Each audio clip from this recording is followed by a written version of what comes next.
So my going to him wasn't that I wanted position. I was elected the same day he was elected. So I didn't go for anything but to go in and help. How disappointing a king. I'm not one of those, and that's why you see me wanting to tell you, never support anybody when you're not sure on what you're supporting. Our country, you see, is new to democracy. Since 1847, there were two groups of people, the mulatto people and the dark-skinned people, the slaves, those that came from America.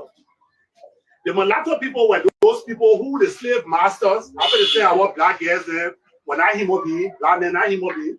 But in the night when their wives are sleeping, then the slave master go and sleep with our black, who they say not human beings.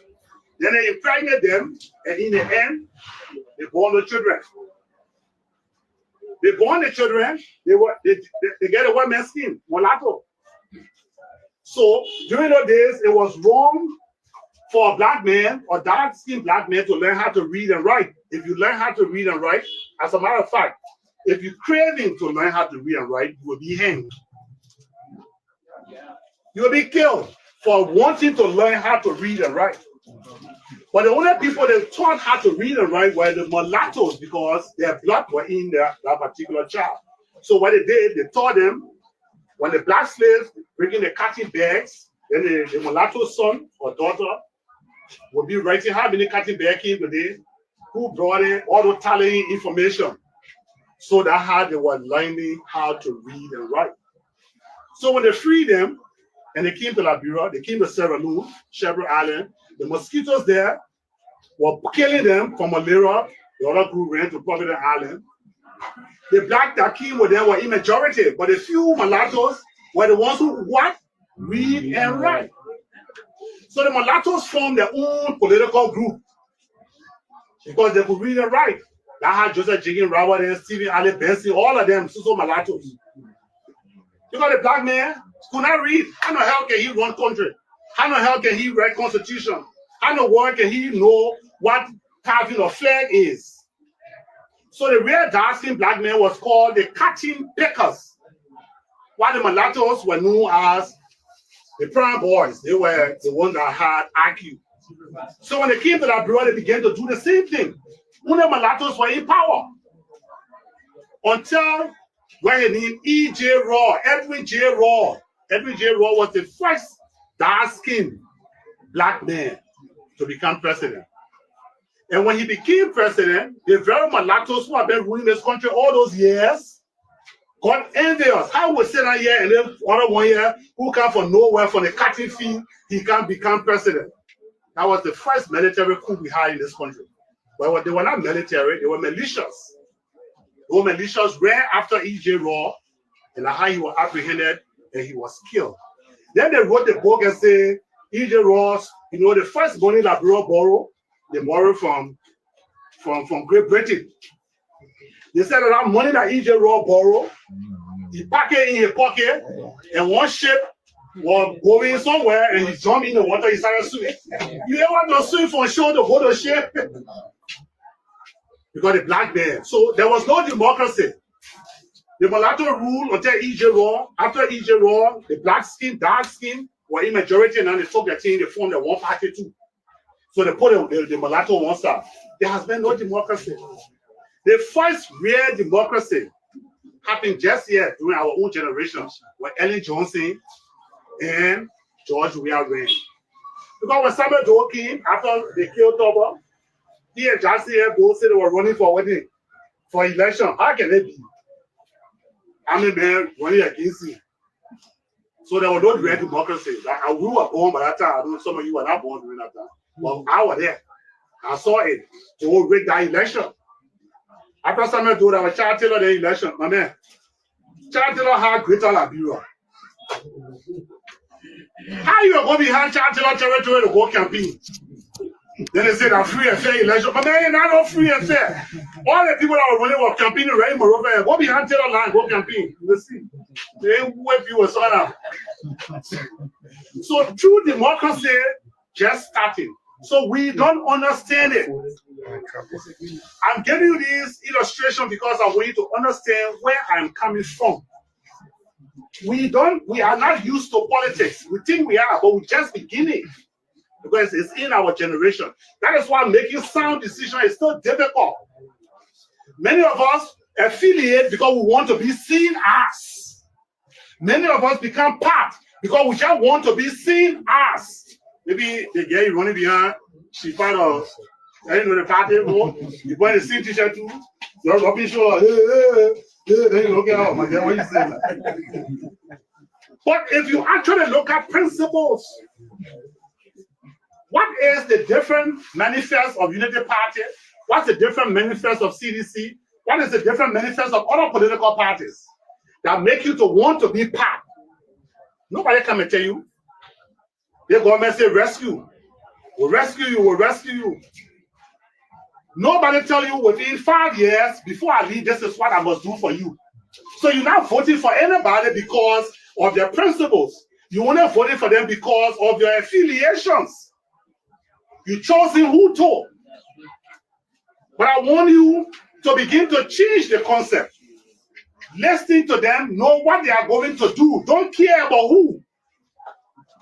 I prove it in Sino. When I went to Sino to run as representative, there was a lot of saying. To run for senator, it was more than crazy. But now the people of Sino know you don't just vote for anybody because maybe you and them speak the same dialect.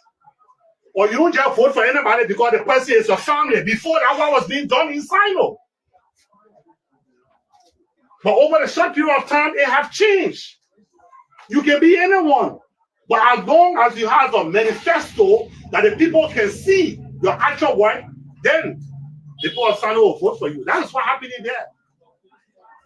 You who are the intellectuals must stop being fooled by crowd. Begin to question.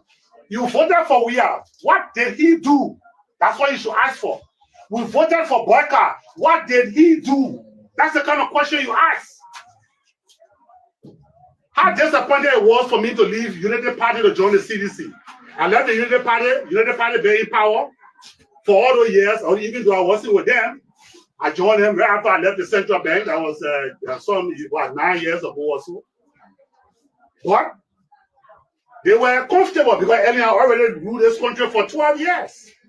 So all of them know what government is. All of them are satisfied in the various positions. Because a lot of smart guys are in there who know how to make things happen. Play around the mind, but not to do the right thing. We are now. Oh, my man, yeah, we are. My man from what town he said before reaching the good town there. Gibraltar, that man from Gibraltar. Gibraltar is a swampy place where it rains, the whole day full of water, mosquitoes. That kind of man, you know what it means. You know, you understand the struggle, you understand the suffering. In less than 1 year, when we made the man president, what did he do? He built 44 condominium for himself in less than a year. You know. But many of you still happy to support him. You call yourself intellectuals. Happy. It's not about who want to be. It's about who that particular person is. Joseph Boyka, we say, oh, the man, oh, that boy in there. We go in there. He will make hard decisions. He's sitting out there, the white man still stealing our resources. Every 3 cents on a dollar. 3 cents on your resources on a dollar. Yeah. B Mountain, last year alone, they took over, according to them, $800 million worth of gold from Liberia. B Mountain. Your entire country budget. Your entire country budget. What they were fighting for 800 million, certain time will come to a shortfall. We're going to be thinking of how to make it work. We're going to be cutting some things there off in our one budget. But one company giving you over your budget. Still we are poor. Still we are poor. You see, so what I am tired with is for us not to talk the fact. And then Joseph Boyka is scared to talk. You old, very old. You still afraid of death?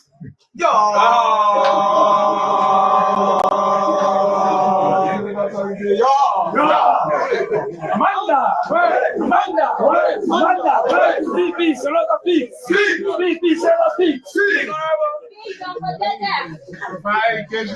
The fact here is, until we find leaders that can hold the bull by its horn, don't in the cow face and say, this is enough. There will be nothing changing here. We will be the same. The only thing we do here is to fight to pay government employees on time. And as long as the more end you pay government employees, everybody quiet and satisfied. But take that man from that job in one more time. He poor the same way he was. As a matter of fact, he in that job, but he's still poor. He's waiting for that paycheck before he can do anything. Even before the paycheck, can you finish crediting in?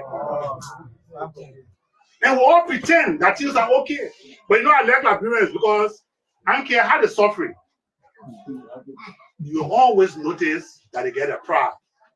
I mean, Ray, I know how, when they say Ray, I know. You don't got to tell it to me. I lived in Nuku Town for so long in the lagoon. There was an old lady who in the night she used to fry the pepper color. By 6:30 when it's getting dark like that, the person would bring a coal pot outside to sell. And I used to be by that old lady. Many days I get money, but the longer I stay with her, the more I will get some of that pepper color. Oh,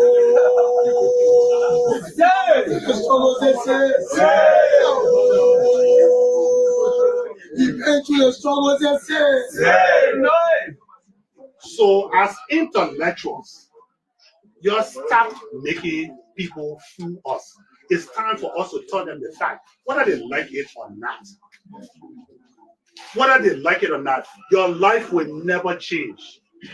And the part that makes me angry, you say we must not invest into our country. When you go to America, the senators and the congressmen, all of you got smartphones. Google it. Go on your Google and ask, can a senator or a congressman in the United States, can he invest in the United States? Ask. Google will tell you, say, oh, yes. It won't just say yes. It will say, oh, yes.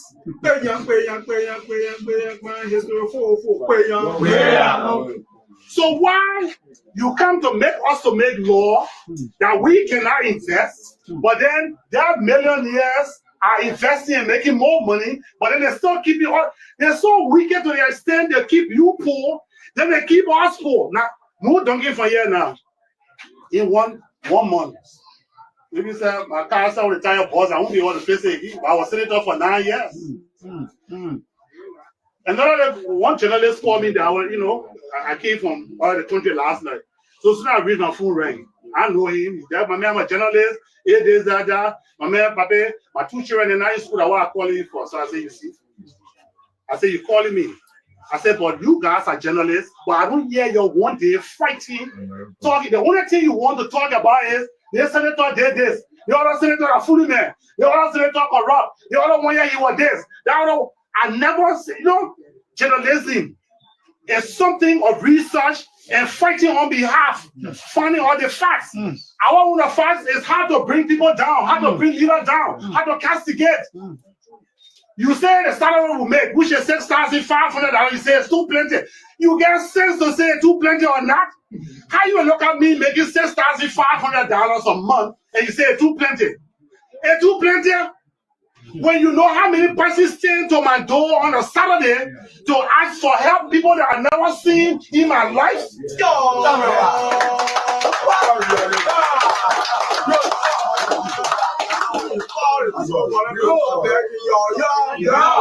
Matthew, the man from Sando was to get a Monserrado lawmakers tell you. You tell me, say, you vest because the government bought 40,000 United States dollar car for one lawmaker. But man, that 40,000, that foolish little man, they got him up being happy. You not vest because the cheapest brand new car in Liberia is only sold for the least 40,000. You not vest, you not vest because ArcelorMittal, the iron ore that can face the car, they're taking it from your cheap, little or nothing from you. You benefiting nothing for you, but when they carry it and change it into a car, and bring one car for 40,000, then you tell me that inside it. No, you must be an intellectual. Forget about supporting blindly. Supporting blindly for followers. You can be an intellectual and be a follower. You cannot be an intellectual and be following. People should follow you. That's it. Speak. But we waste our time cursing our leaders, condemning our leaders, and not facing the real fact. The fact is, they are stealing from our broad daylight while our wide open, and we're not made not to stop it. That is the fact. Yeah, in my county, they have given a hummingbird $18 billion worth of gold in Bokonjiri. They have signed an agreement to give it to Hummingbird for 15 years, and a clause in there to continue for another 15 years. Jesus. $18 billion. But go and see what will happen to the people in Bokonjiri. If one man from Bokonjiri let our change for that $18 billion, then man, you need money back. Because he may rare in Cape is a clear example. Look, there are countries in the world that are changing the way we're doing things, and their lives are being changed. Many countries in the world. Many.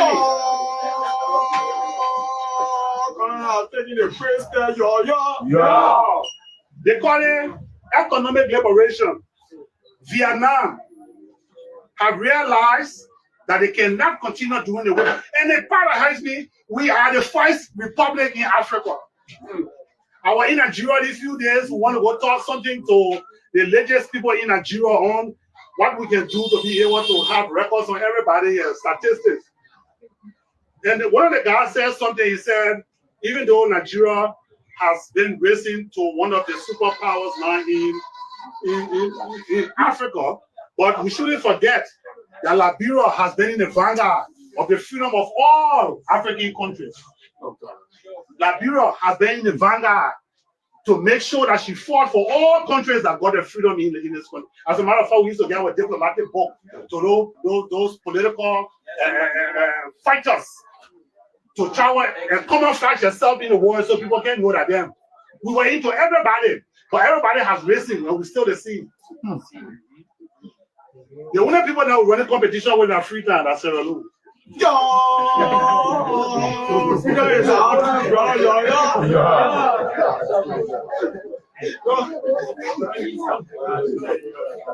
Vietnam, from 1993 to 2013, Vietnam in 20 years, they have reduced the poverty from 50% to 3% after they embraced liberation, economic liberation. Yeah. China, I can tell you, just from 2000 to 2020, in 20 years, they reduced the poverty now from 49% to 0.6%. Economic liberation, making sure the thing for you, you just give it to somebody because you like the person. They are Rwanda, maybe China, they're 5, Vietnam, they're 5, Rwanda, Africa, from 1995 to 2015. From 75%, they have reduced it to 30%. Rwanda. Ghana, maybe Rwanda say 5. Yeah. Ghana, from 1991 to 2012, 21 years, Ghana have reduced the poverty from 52% to 13%. Hey! But then look at our statistics. Then look at ours. We always pleasing people and forgetting about ourselves. We hate ourselves because of the color of our skin. We don't like, I said, a Nigerian man came here, went to buy our all black. He bought the all black for $200,000. He sold the all black for $200 million. And on top of that, he still have a 7% share in the damn black. Well, I remember one time, at that time, I was not in politics, but I like the radio, so I used to listen. I remember Senator Snow. One time I wanted to buy all black. And I was listening to the radio, everybody was condemning him. Look how snowy, something wrong when I walk. You want buy all black. Body man, I swear. That corruption. The man said that he want buy black. But then you get a Nigerian man who right now, you even know his name. You don't got number to him. You know family lineage, nothing. But you were happy to get a man that black. He got a 220, then he took 200 million after he racked with a third party and still demand to be part. Say you. Not just. If you are here and foreigner, you are not corrupt. Say you. Say you. Exactly. We don't want ourselves to improve. So all of us in the hole, we are crab. The crabs in the row. One crab won't go, the other crab falling him down. Then we happy in poverty. But when the next man comes and enjoying it, we just looking at him. Yeah, not bad, man. Nah, I can't man. Yeah, I can't yeah, we get mad at them. But your own Abure man, they say the man corrupt. So I have come to tell you today, I mean, there will be no reason for us to be afraid of sanctions. So, the life that God has given me now, even if you carry me now today, trust me, I'm pleased. The reason I'm pleased because my father died when you were in your 30s. Look at the face that I tell you, your face. God has blessed me long enough. And the day he decided to carry me, I was smile on a no threat. I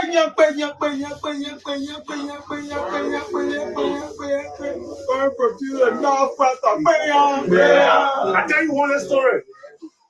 When the people putting our leaders on a sanction, all of you are happy. All they put Maggie on a sanction. All they put what her name Lukwe on a sanction. All they put, but you never know the reason why. You only assume in your brain. You are the intellect. That's why I came to you today. So we can really play with the intellectualism. They put your leaders under sanction without any explanation, but you condone it. You are happy. You don't know why. Let's take the issue of Lukwe. Emmanuel Lukwe, Senator from Magibi. Lukwe was Speaker of the House. Everybody knows that the Speaker is in charge of the national budget. Am I here? If somebody is corrupt, and from that budget, they will be on the corruption. And from there, they're supposed to start talking about sanctioning. But the man was representative, he was Speaker, he handled the country budget all the years. Nobody's putting on a sanction. When they put the leader on a sanction, begin to think why. The man went to the Senate, they didn't put him on a sanction. All of a sudden, he didn't come on sanction. I won't give an example of other people then because if I give too many examples, they will be thinking whether I'm getting my information for somebody working among them. But when Lukwe decided to work with Jetty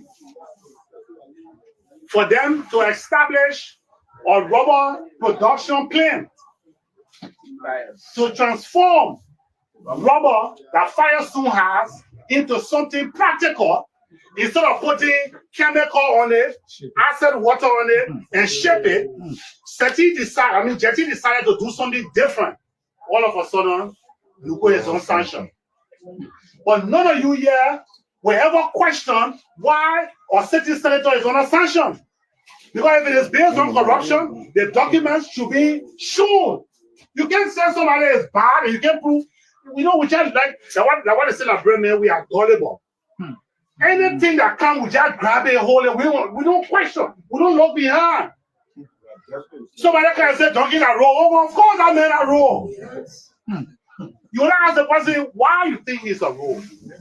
What did he do? Can you prove it? When he was there, did he do this? Is there any other report that had found him guilty of corruption? No. But you are intellect. So you don't give me reason. One time, I think about 7, 8, or 9, 10 of them came to visit the Senate. So unbelievably, they called me in. My man, I'm not part of the committee. Don't know where you go. I said, when man come in, white boy say here from the American embassy, can't go sit down. I said, okay, good. And when I sat down there, they're explaining. Then in the process of explaining, somebody from among us were telling them that they need to go more into cracking down on corruption in Liberia. Then when the work, I said that is why we have put the sanction in place, and we're trying to figure out another mechanism. So then I asked him, I said, so are you saying the sanction that is being placed on our political leaders in this country is based on corruption? Because you gave your sanction without any explanation. So are you now telling the Senate that it is because of corruption? And if it is because of corruption, can you not tell the government which part of this corruption was this person part of? How do they free themselves for such a scandal hanging over their head? You know what he told me? Well, you can go to the United States and go through the court system and you can exonerate yourself. I said, but how can he go to exonerate himself in your court system when he's already barred? When you're already barred from going there. As a matter of fact, you can't leave to go to America now when you're on a sanction. The first thing. So how? Well, someone else can represent him. I can imagine. You're in Liberia, but then you hire their lawyer. And you know how much they charge per hour? The least is $2,000 per hour. Say, don't you say, for a lawyer to go represent you, they talk about the man is a senator in Liberia. You know that $2,000. They will charge you more than $2,000 per hour. Who get that money to go hire a lawyer? First of all, you're not even there. So you see the inconsistency. But all of you were happy when they put in one on sanction. Then you say yes. Oh, the other one. Because they play with your mind on only corruption. The only thing in this country is corruption. So I ask, who is not corrupt? The woman that cooked for me is corrupt. I gave her small little bread to go in the market. She cut it. So, my job, when I laugh, they went to go back gas. He will call it.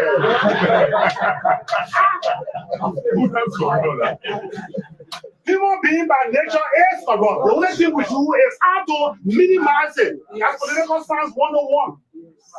The very America are talking about corruption. What did Donald Trump do these few days? He dissolved, you say, suspended it for time indefinite based on what? Corruption. He said they're using our agency to funnel the money.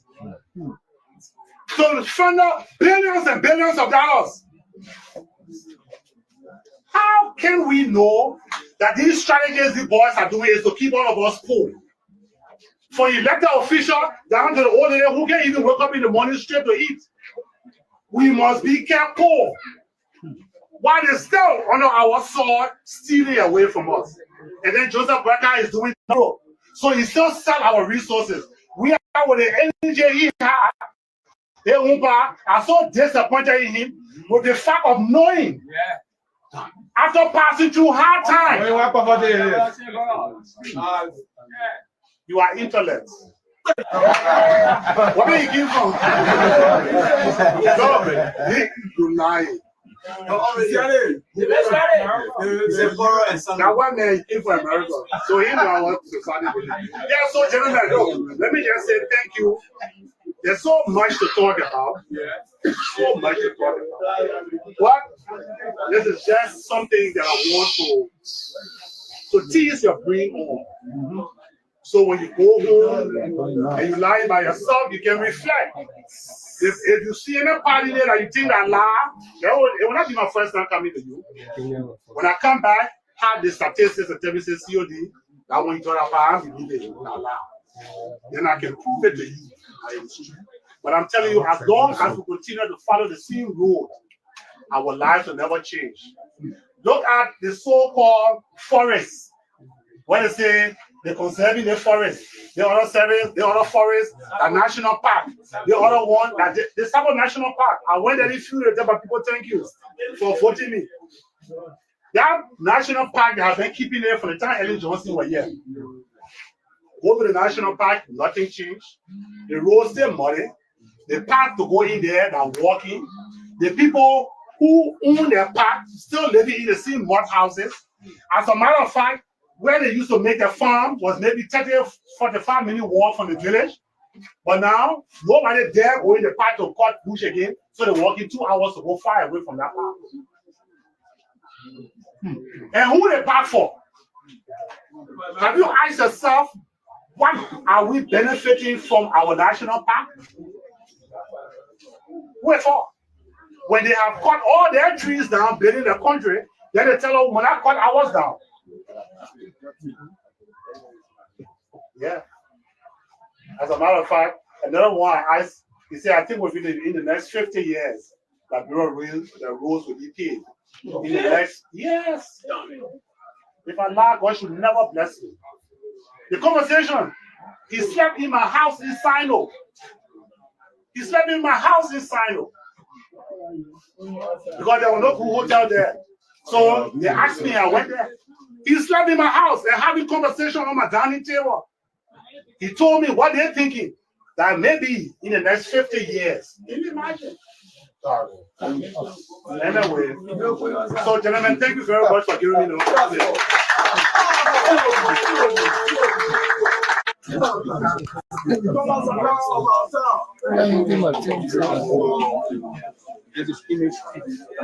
Over the years, gentlemen, they have been quiet. We still have our guests here. We promise that we're going to protect our guests, and we intend to do so.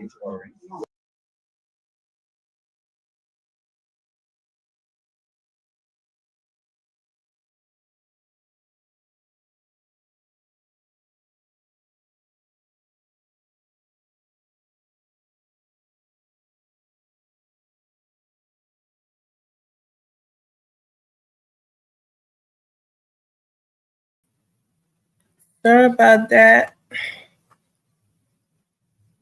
Hello, good evening, good morning, good afternoon, good day, wherever you are, whatever you're watching from. Thank you for joining the Nightly Exchange. Thank you for being here with us. Thank you for your patience. Thank you for watching.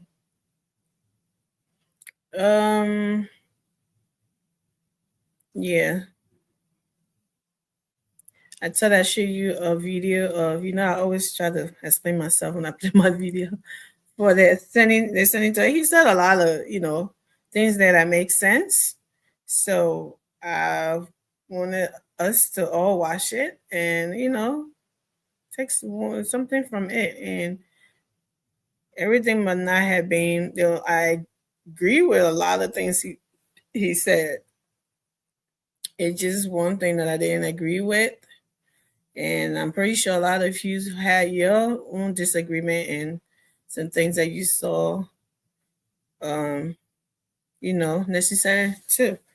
So thank you for coming on. Thank you for watching. Please share the show. Go on your WhatsApp again. Go on your Facebook and your YouTube. Subscribe to Liberia and go on Liberia Watch News and subscribe.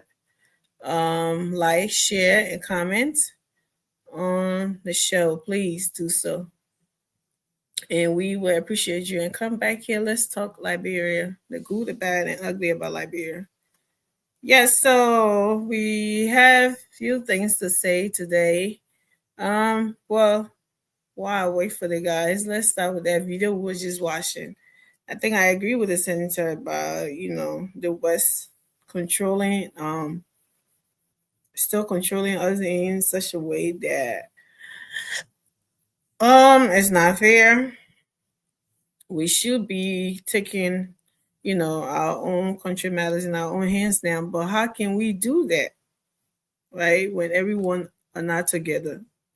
We are not together. We are everybody wanted for themselves. No one is there for the country. That's the only problem. If you have patriotic Liberian, like people who truly love their country, that would be great. If you take the West out of Liberia all together right now with the guys that are there right now, the ones that are talking about coming back and do all of this, it would be a disaster. The only thing that stopped these people are, when they know America looking at them or the international community looking at them. But take that away, and I swear to God, we would be in trouble. Okay? We have to have, he spoke well.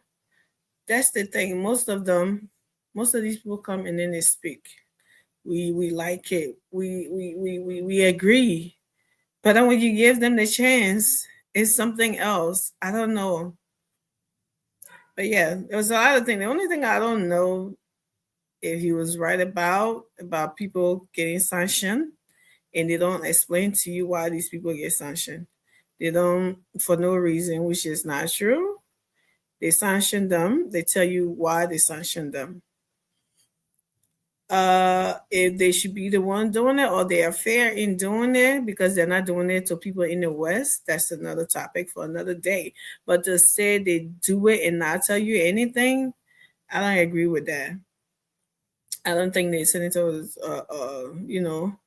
factual about that statement when he said that they don't tell you, they just sanction them out of nowhere. You can't do that.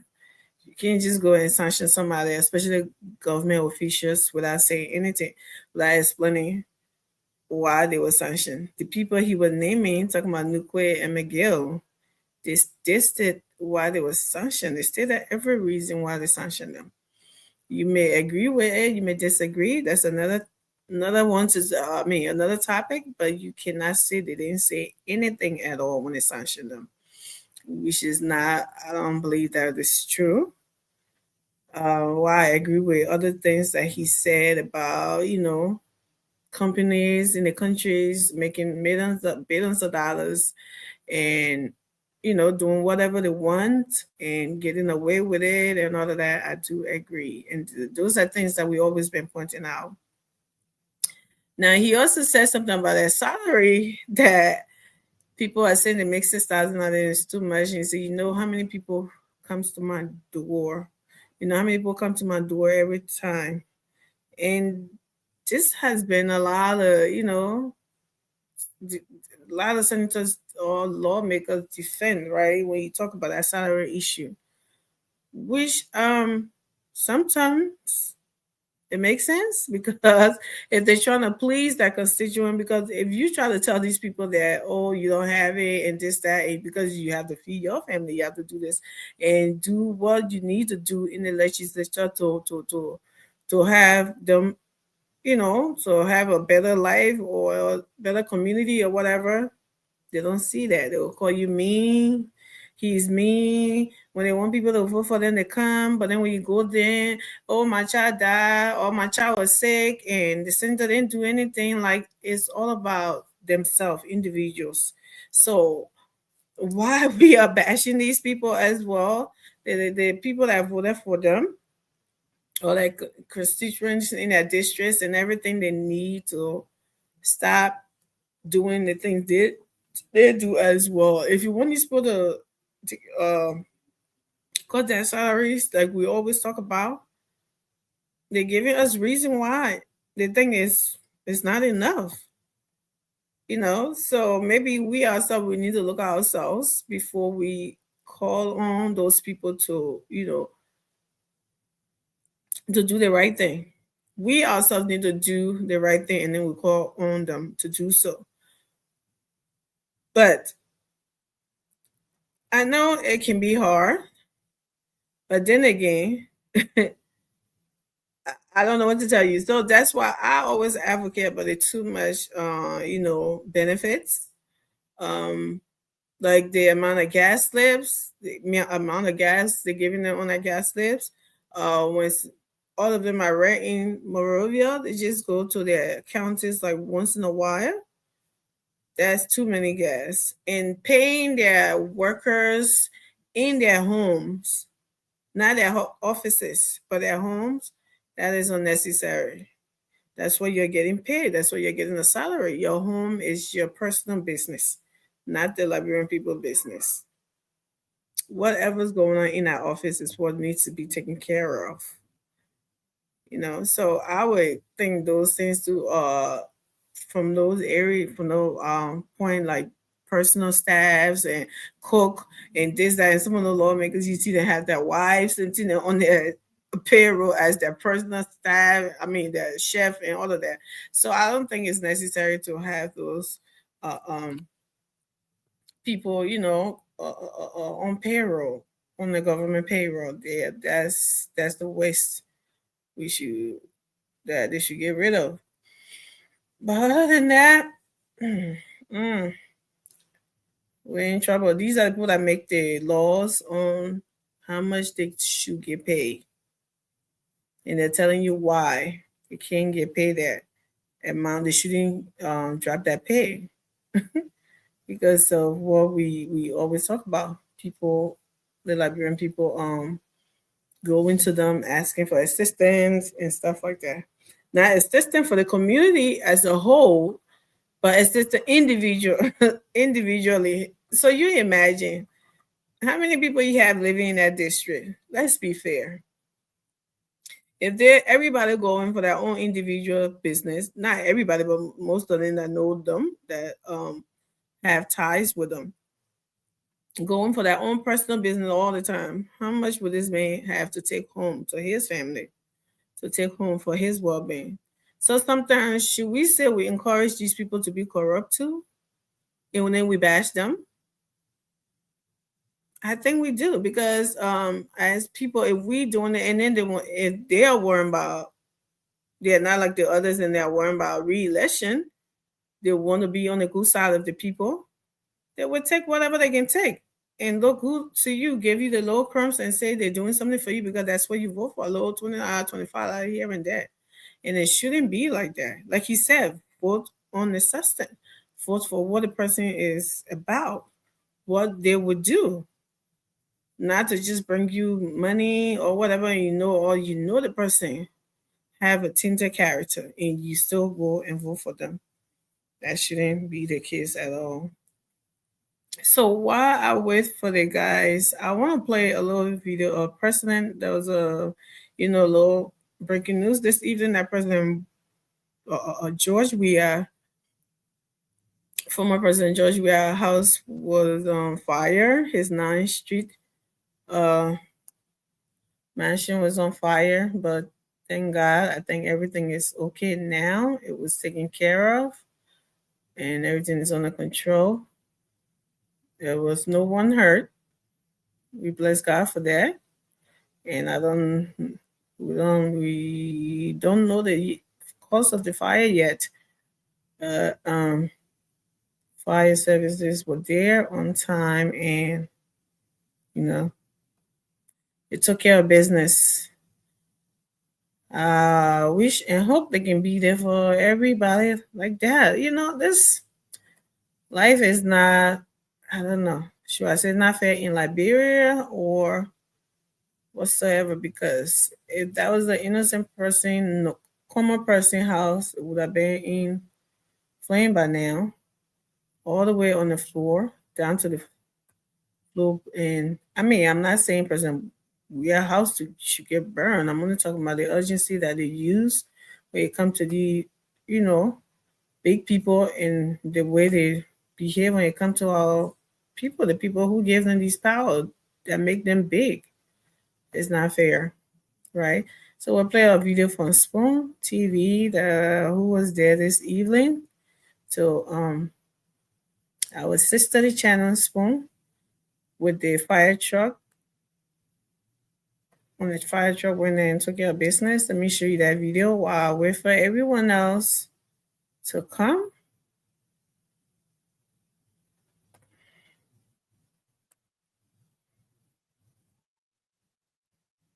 There you go.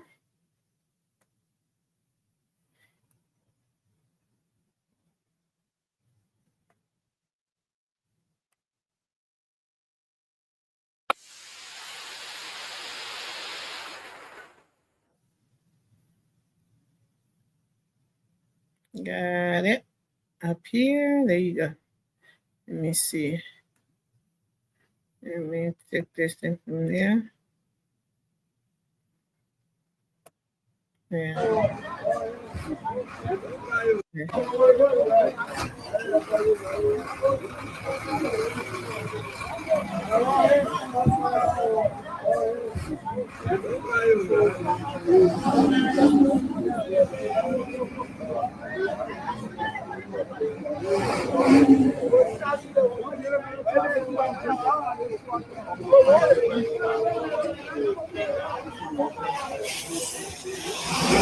So the fire service truck.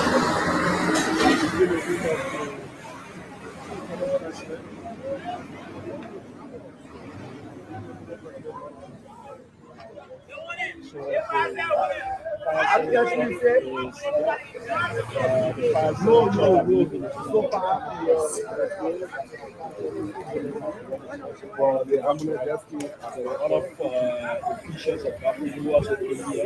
So far, the situation is going to control the fire.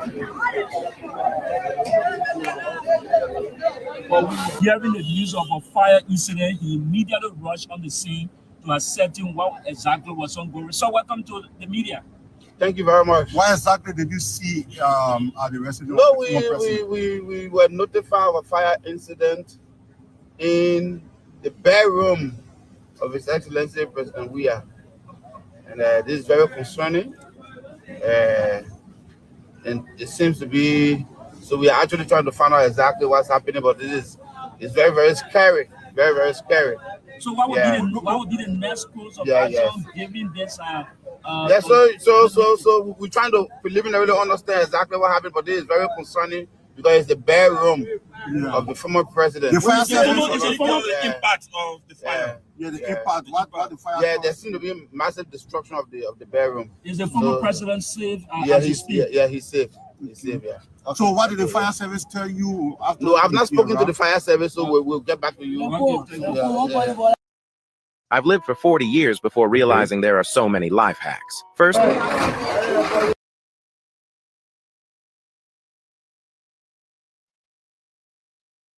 So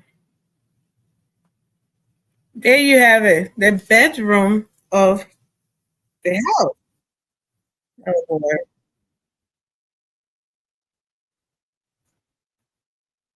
I'm telling you. Oh, man, this makes sense.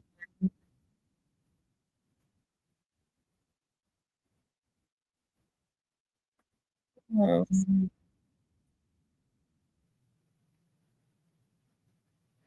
can we get free advertisement to toothpaste and stuff? But yeah, this is what happened. This is what we're hearing, that it was the bedroom of the former president that caught fire. That is concerning. I would not want to think that the former president is using candlelight.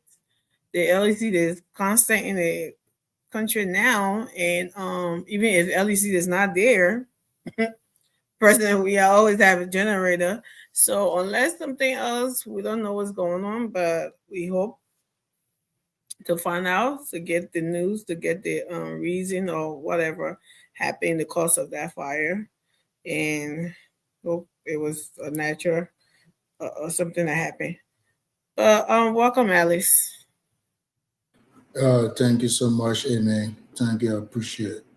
No problem. I was just talking about a lot of things, but right now, talk about it. I don't know if you heard about the former president house on 9th Street that got on fire.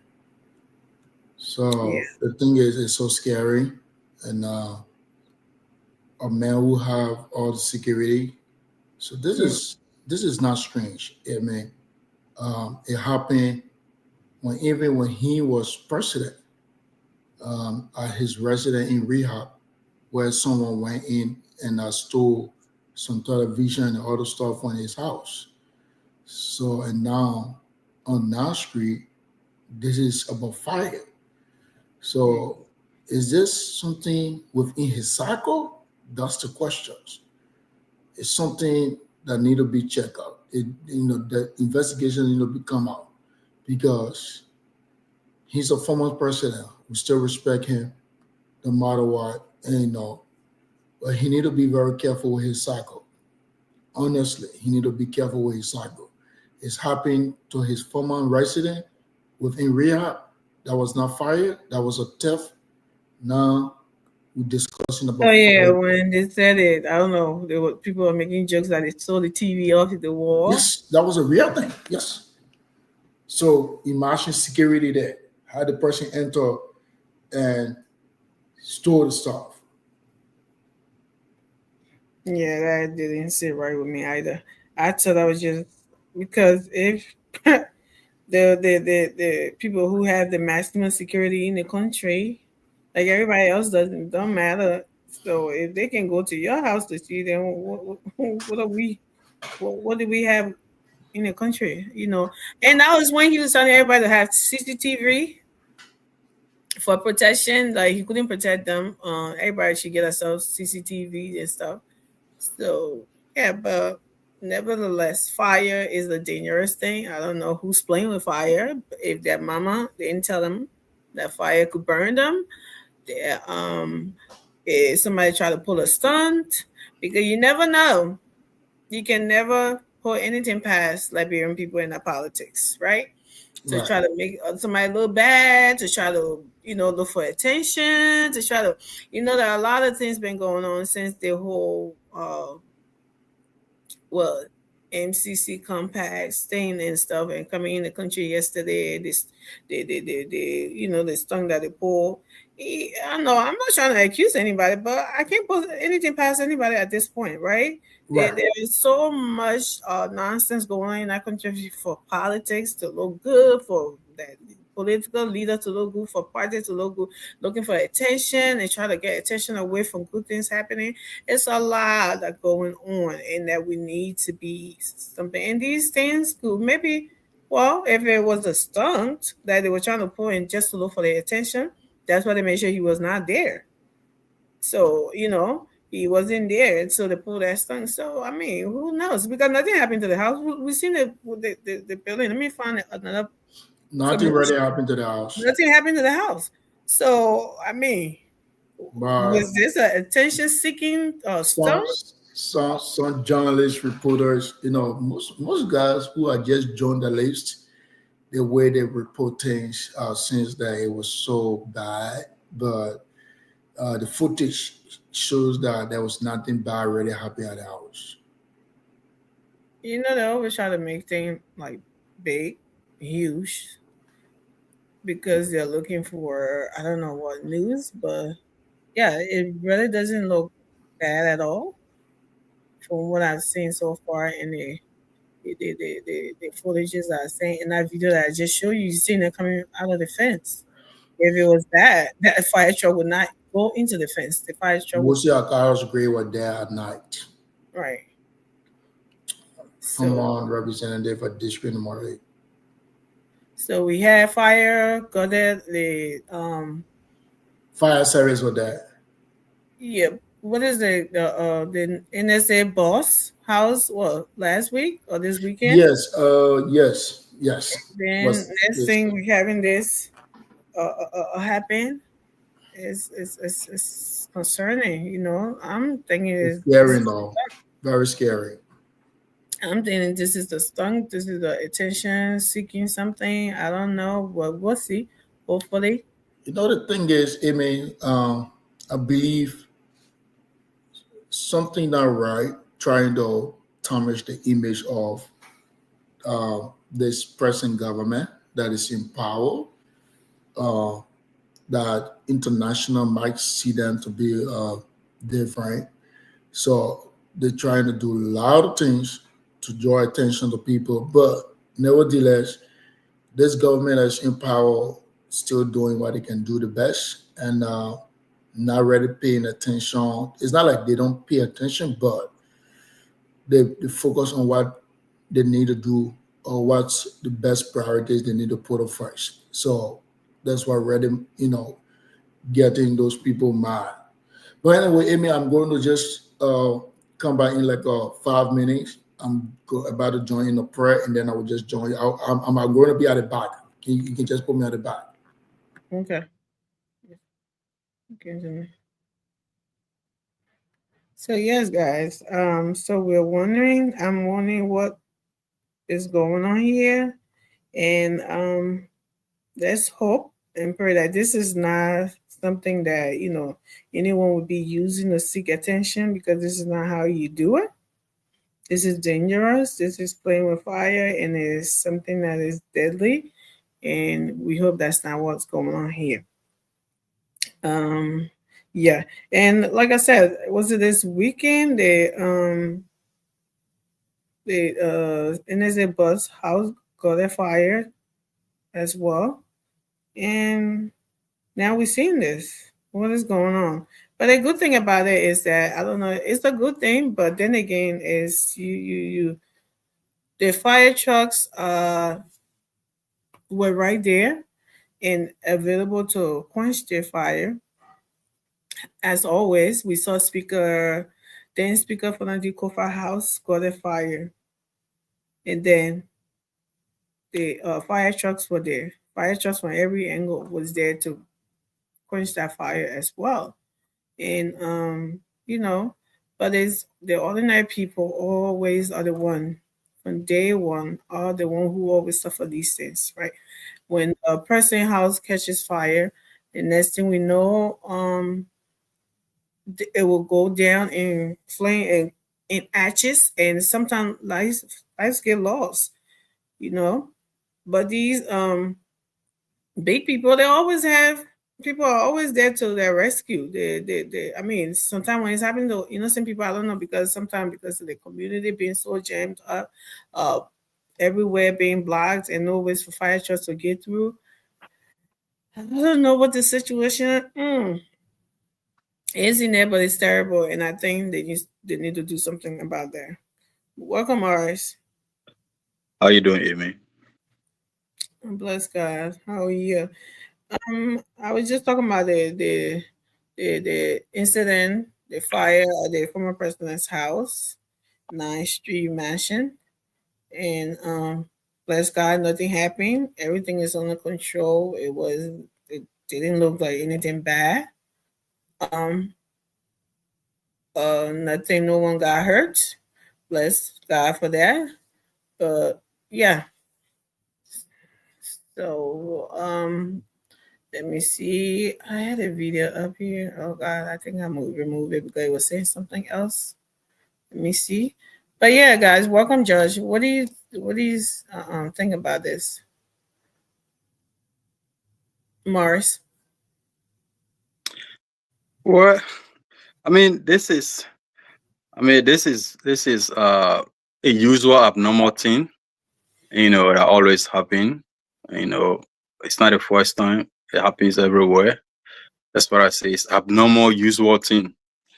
The only thing is that there are questions that need to be asked, and because the man was not here for almost pretty close to 2 or 3 months, pretty close to 2 months or a little over that.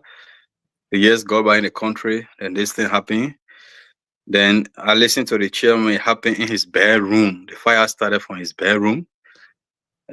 So with all these things, we just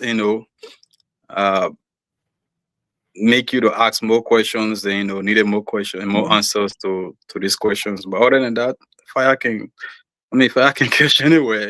Everywhere. Anyway, the last time Funati Kofa house got burned down, Sir Joseph, even the executive mansion where the president sit. At one point in time in our country, he got fire. So this things happen. The only thing is that, and this is where sometimes we come in, right? The country has to see itself as a country. The people that live in the country, they have to see the country like a country, because it happened. Fire truck were able to drive straight to President Weah house. Yes. There are some communities in Monrovia, when fire catch, that community is done.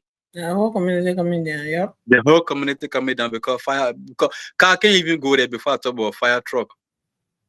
And when you're talking about open the alley, the same very people who politicize it, the politician politicize it, people politicize it, or you breaking the house, this so making the poor homeless, you making the people homeless, this and that. But other than that, you know, it's a sad story. Nobody will wish for this, for that to happen, for whatever motive, whether it happened naturally or something. Nobody will wish for that. But as God could do it, He as a person was saved. So, but it is a sad story. But anything that happened is something for you to learn from as a country and people. Yeah, but I don't think that's something one can really drag on for long. You know, spend more time talking on it. But yeah, I give it back to you, Amy. Yeah, thank you, Morris. Yeah, George. Yeah, look, Amy, thank you. And thank you to our listeners. I don't know how many of you are listening to us currently. I just want to thank you. Yeah, about this fire incident, you know, I was listening to the show the other day. I don't know, it was yesterday or day before yesterday. And there was information that the current national security chairman, House Goodbrin, while he was in America. And everyone on this platform, most of the people that were commenting here were accusatory, saying that, oh, that seditions trying to get to the man. Our seditions are angry people. Seditions are violent people. Seditions are this, seditions are that. And now fire goes to the former president's house. And all I hear now is that nobody accusing anybody now. It is now talking about, fire truck were quick to go to the house. They are not saying Morris in particular. And we are not trying to find who, you know, must have done this, because we are pundits, right? We try to, we don't know the person, we are not investigators, but we always say, if this fire was, we just use hypotheticals, right? If this fire was intentional, who do you think might have done it? If the fire is not intentional, what must have happened? Is that Kennedy using the heart? Is that LEC problem? Is that this problem? We speculate, but now we're talking about definitely. It's sad, and that's my whole point here. It's very sad that everything has to be politicized in our culture. And when we come on this platform, instead of being realistic with what is happening, we tend to play politics and try to smell other people's character, you know. Because when you're a citizen, you are violent. Because you are a citizen, you are this.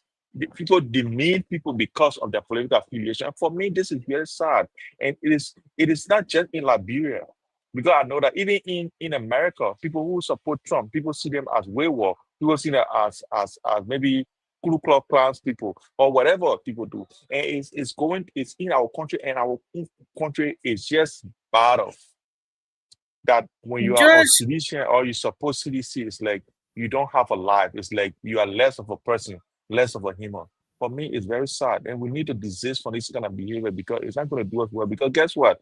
People who support CDC are the same as people who support other people. Because the people who are supporting CDC are going to support Unity Party. And when they are supporting Unity Party, they are good people. Just like Thomas Fowler has now become a saint. And when he was supporting the CDC, he was yeah. Do you think? Don't you think you're messing up the whole? Yeah, I know. You're expanding. You're expanding the conversation. You don't think you're messing up the airport situation with the NSA boss situation? Because I don't remember anybody. I don't know if you're talking about the comment section or somebody was sitting on the platform saying that physician they one did it, and other one the same way how we're sitting here trying to squander what may have happened, who may have done that, and somebody said that the same thing that was written, that people, a group of men. Okay, let me refresh your memory. They said a group of men went and put fire on the NSA boss house. That's when people started saying that. Unknown men, yeah, they say unknown men. This fire with President Weah just happened right now.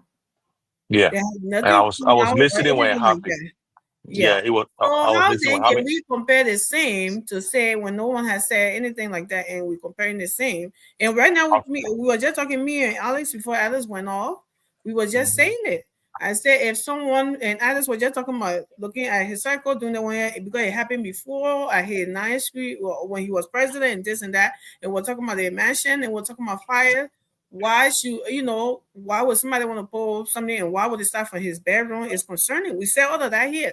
So what are you coming from? What is it that you want us to say when we don't have the same information that we did as the innocent boss? I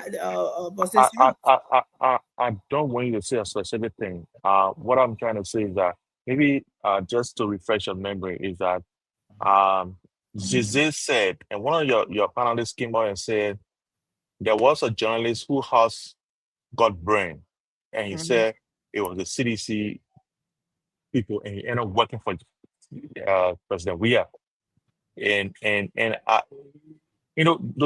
made a comment. Raymond Zizi made a comment, and most people joined in and started to roll on the thing that and it was like a conspiracy. It might have been the people from the CDC, the unknown men from the CDC brand the national security hub because they thought he was keeping national security records there. It doesn't make any sense. But you know what? People try to mold these things so that it can appear as if there's something. What does national security have to do with anybody in the CDC? To say you got to bring the national security there, that means what? It doesn't make any sense. But people started rolling inside and say, they burned the hub because they thought he was keeping national security inside. Even though the mayor is not in the country, he's in America. And guess what? That night, office got burned by a house. Then they say, because they think, people were making up those things on the show. And I listened to the show, and it was so awkward to me. And I was like, why would people, some of them resisting the sleep of the night, to come on a platform like this to spew out these things that don't really make any sense, but we entertain them because some of us will have to listen to these things so that we can know how people think.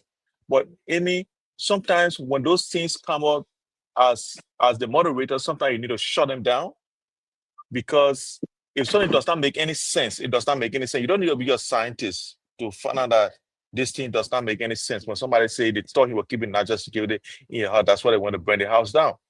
And you let it pass, you let it roll. But if someone comes here and say, now if I come here and say, the government, they want to kill George Weah, that's why they come, someone went to the house of burn the house. I'm sure you here, you would resist that statement to the core. You will fight me until maybe you put me in the back. And that's the hypocrisy. That's the problem we have. That's the only problem we have in our society. That when we hold power, we tend to subdue other people. We tend to marginalize people. We try to suppress people, oppress people to the extent that we don't want to hear anything negative from them, even though they are being suppressed. And that's what I'm saying. I'm not here to accuse anyone. Fire happened. It might have been a socket fire. It might have been something else that happened. If it could not be anybody, we'll look for the investigators to come out and tell exactly what happened. But as that, we would not. And I heard Mr. Peters here, Alexander Peters, when he said, "Just got to be careful to put that around him." Went to the house the other time. They stole. The people went to her and they stole how they call it, TV and blah blah blah blah blah. I heard that statement. I said, "But what sort of logic is this, Peters? When you say he will be careful to put that around him, so you want to accuse the people that living that way here that are going to see the TV in us?" And we'll have to sit down to listen to this thing. Peter, you guys need to improve. You got to improve your intellectual prowess on the show. It's not at all. Wait, he just coming. Wait. I'll respond to Josh. Yeah, but hold on. You said a lot here, and you said that I should said that stop someone when they said somebody wanted to. Maybe they were looking for a national security document and stuff. And I did not stop them. And I sat here and listened to somebody saying this. If it was you, I'm going to censor you. I'm going to do this. I'm going to do that. Well, this is where you're wrong. We were reading from a report that was out there, right? About somebody going into this man's house and starting a fire. Now, Raymond did not even say that CDC burned this. Raymond was given a pattern. He said, for Najib Kofar's house got burned down because they said he was too close to President Boakai. From there, he fell in line. And he gives certain examples, and it was all like a pattern. That's what Raymond was saying. Raymond never accused anybody directly to say, "Oh, this," and then he was just saying, "Who knows? This happened and that happened and this happened and that happened." That's what he was saying. And then he also said that, and then we also said that George, we are right now when we're talking about the fire. What's the name? Let's talk about the affiliation that he should look around and all the one around him people, because this happened before, that happened before. Georgia has the most one of the something security in the country. If that could happen to your house, it can be far from you or something like that. So I would not come here if you just came on this show and start to accuse people when something that just happened with no something come up. I'm not gonna censor you. I will just ask you a question like I usually do. Why would I tell you? Okay, can you please make what you are reading from? Can you please make it public? Let's see what it said on No Man. Judge, you're not. There are No Man things. Just put it in the chat when I want to read it. I saw. Well, I don't have it with me now when we're talking about it. But George, other people gotta come in. Yeah, I'm not saying nobody should come in. You can't say that to come on here and say, "Oh, when somebody." But maybe I will show you a couple of videos why people refer to CDC the way they do. You don't see anybody accusing Ellis Cummings followers or anybody else, any political leader. Nowhere in the world that a political leader leaves or a president leaves power. And everything about him, it should be the country should shake. Every time, everything about they will pack that stuff and get out of the way and let the person who won the election do their job.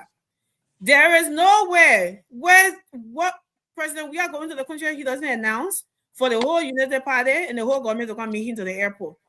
Ellen Johnson Sirleaf, former president, who are doing way good and better for our country, when she goes to the country, she doesn't announce for the whole United Party or somebody to come cloud up and suppress other people's movement to come meet to the airport. I said it's a political ground for them. Nobody do that. Okay? George Weah, everything about George Weah in the country ever since he left office, with the whole country should shake. And the followers of George Weah, anytime they gather anywhere, there's a problem. And I think it's a pattern. So you can't just come and talk about, oh, somebody just, so nobody just get up and accuse them. Their own behavior make people to call them the way make people to refer to them the way they do. So you can't come in and turn, like they say, oh, that's some good peaceful. Anyway, your reaction and sedition, your definition of peaceful is different. Yesterday, somebody was throwing stone at the police, fighting the police when they caught him. I'll just be peaceful. He put it at the end of that. Oh, then you see that. Oh, they're taking peaceful. They're taking peaceful. So you come here and want to screw people, but you can't be honest to say and condemn the bad that you see your people, your comrades do. You can't. You come in and try to backstab people who call them names. If you behave barbaric, they're gonna call you that. If you behave like somebody who don't love your country, that's what they're gonna say to you. That's what they'll call you. So what's the big deal? And I don't think anybody would sit there and be calling what that name? ANC. What were they calling ANC? What elitists, right? The way they were behaving. Were they calling them barbaric and something? No, it's the way. Amy. Thank you. Amy, just a second. Just a second. Come here, Morris. Can I just interject? Then you can go ahead tomorrow. No. Everybody, that other people have that same all right. Yeah, no worries. But but the first thing, I don't know why Josh was running with the whole thing here. I mean, we're just giving our late, input on the fire incident, and you listen to Amy, you listen to even the brother Alex, who didn't accuse. Well, just because sometimes you have to think about what happened yesterday, and you're trying to make a judgment, today. In fact, what I even said was that it was a sad thing for it to happen to Josh. The thing is that there are several questions based on how it happened, because it happened in your house, it just came by in the country, it happened in your house, and if that would have happened somewhere else, probably the whole community would have, catch a whole fire. Exactly. That was what I said. And because sometimes you say people, if you really want us to go to be political, we know what been happening, who been the people that have been accused of petrol bomb and stuff like that. We don't want to go there. These things happen. It is sad. It happened. it shouldn't happen. And we on the stage, on the platform, we're not responsible for what people say in the comment section. And you have said so many things. Everybody can say things here. You know, there are guidelines to social media. If you say something that will close it, that will shut the platform down, definitely Amy can stop you, even me, because of the sake of the platform. But other than that, anybody can say what they want to say. You're not going to sanction anybody. I just give it right there. That's just something we just wanted to chip on and just move forward. Alex. Yeah. Hey, Josh, my brother, I know you are down hot as Sinisha. Be honest, my man. You are educated man. You're a person that should know better 100%. Just going through a post from the scene Sidician reactions saying that George Weah left from his wrong and even calling the community dwellers that they should come and waste water on the house.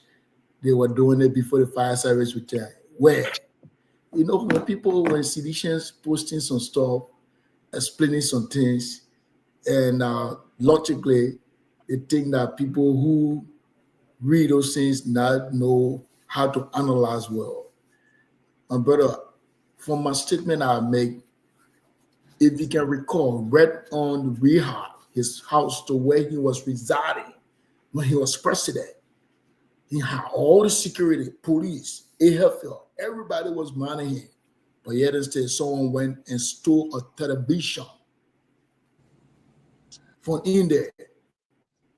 It was all it was everywhere. It was everywhere.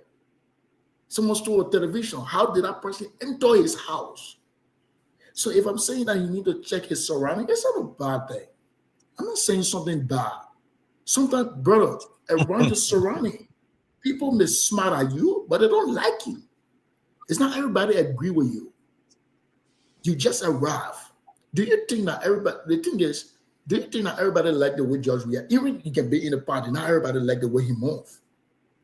Not everybody like it. So for that reason, okay, saying he won't show every time when he come, people will only laughing, let's do this to him. You don't know.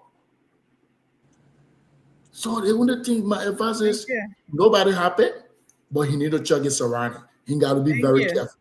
That's what I got to say. Welcome, Mr. Davis. What do you have to say about this issue? Then we'll move on. Thank you very much. Good morning, afternoon, evening, whatever place you position find yourself at this moment. That whole thing here is I don't need to clarify or verify Sidician what they want to say or what they don't say. The first thing I should ask them, do they have a CCTV camera? So then Joe will answer your own question. What was a CC camera? Because he told Liberian people we should have a camera around our houses. So let him go check a camera. Maybe he will know what. Oh, he has a camera. Yeah, but then let him look at the camera. So nobody's going to answer any question of Joe Weah's decision or we are saying. Joe Weah told us, the poor people who should get CCTV. At least he should get it too. So anything, then you go check the CCTV camera, how the fire start, or whether the petrol bomb, whether the electrical shock. But I heard that the first time pointing. That Nashville resident. It went before. That the first time pointing. It point they say that the charger of rebel then pointed. And then from there, he what they call it when he became president, then he reface it. That time before he could reface it, and that time they show the TV from inside Lassie Hall. Lassie Nashville resident. And that Nashville resident, the position is, I mean, there's no way. Even if you want to throw petrol bomb, you gotta be on motorbike with speed. Because all the houses are in fence. Because they will catch you. Because everybody in fence there. So there's no way to say plenty of horses around that you will jump between them and run away. No. All the horses that are big houses. Even coming horse, close horse, not far from there too. Even the papi that he built the horse around, Omer Sida horse right there. The horse building because I learned for Omer Sida. When actually Bono then bought our land, in fact, they took it, they never invite the lot of Joe Weah. When the public wanted to take that whole interim government, they intervene. Even for that, like no, they may play soccer for like we not three in the day. Like how they left that whole with Joe Weah, but you wanted to break it down the first time when the public say you want it. the Manico Pavila, they get a house right opposite Georgia or like outside Benny. I think full story. Obviously, like that he the one who own my property. Georgia on today. So let Georgia we are still, my man. Wherever you are, say it on Google see camera, maybe it'll be better. With good technology. Yeah, Amy, let me just make a point quickly, then we can move to the next topic if we can, please. Go ahead, 30 seconds. Okay, I got a publication here from Front Page Africa of March 17, 2021.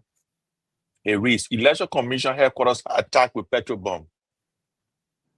And that petrol bomb was set on the Election Commission. Then if you go down in the story, they say no casualty, but one of the vehicles got burned. I can see the picture and everything. Then they say last Wednesday, the Home Associate Justice Joseph Nangbe, the one who was appointed by President Weah, Joseph Nangbe, who spoke to Front Page Africa, whatever, reported a mobile phone on Thursday, March 11, 2021, in Banjo, suburb of Monrovia, near Hotel Africa. Though he said he does not know who carried out the attack, he believes it is the work of some element in society who hate to be told the truth and who hate the way he does his job. The attack is said to have taken place barely 24 hours after the Chamber of Justice issued a preemptory raid against Louva County Senator-elect Bernie Samakai in the Election Commission on March 10, 2021, in response to a writ of prohibition filed by the Opposition Movement for Progressive Change. So you see, they threw petrol bomb 2021 on the Election Commission that burned down the back of the building. And then they went and threw petrol bomb on the judge that stopped Bernie Samakai from becoming certified. So nobody sees that. What are you talking about? Who say nobody sees that? Let him talk to me. No, I'm asking him. Who said nobody saw that? We It's know a about rhetorical. It's a rhetorical statement. So just okay. give me time. Let me speak here. And everything now they'll be counting. Oh, even though no one was caught, no one was on it. People will say CDC did it. That didn't do the one. That didn't do the one. Even all the investigation that happened, nobody was arrested. Even the Toby man, who the journalist who said his house was burned down. What's the point? What's the point, George? What's the point? Let George land, please. That's characterizing people unnecessarily without proof, and spreading out rubbish about other people and saying that they are violent, they can do this, they can do that. It's not good for our society. We should stop it. Even Peters who's saying they put an Interpol house and steal from people that are family people. How can you make that statement say you must be careful with the people that with him? Thank you, George. Because people go to a house and store TV from that. You must be careful with the people that with him. What does that even mean? Thank you, pianist, for coming here. I don't know the point you're making. Who says they can get? Who says they can get inside house criminal? He said 2021 that George was president. But I think George talking. So who tells you they can get inside criminal? Recently, move on, man. Yeah, man.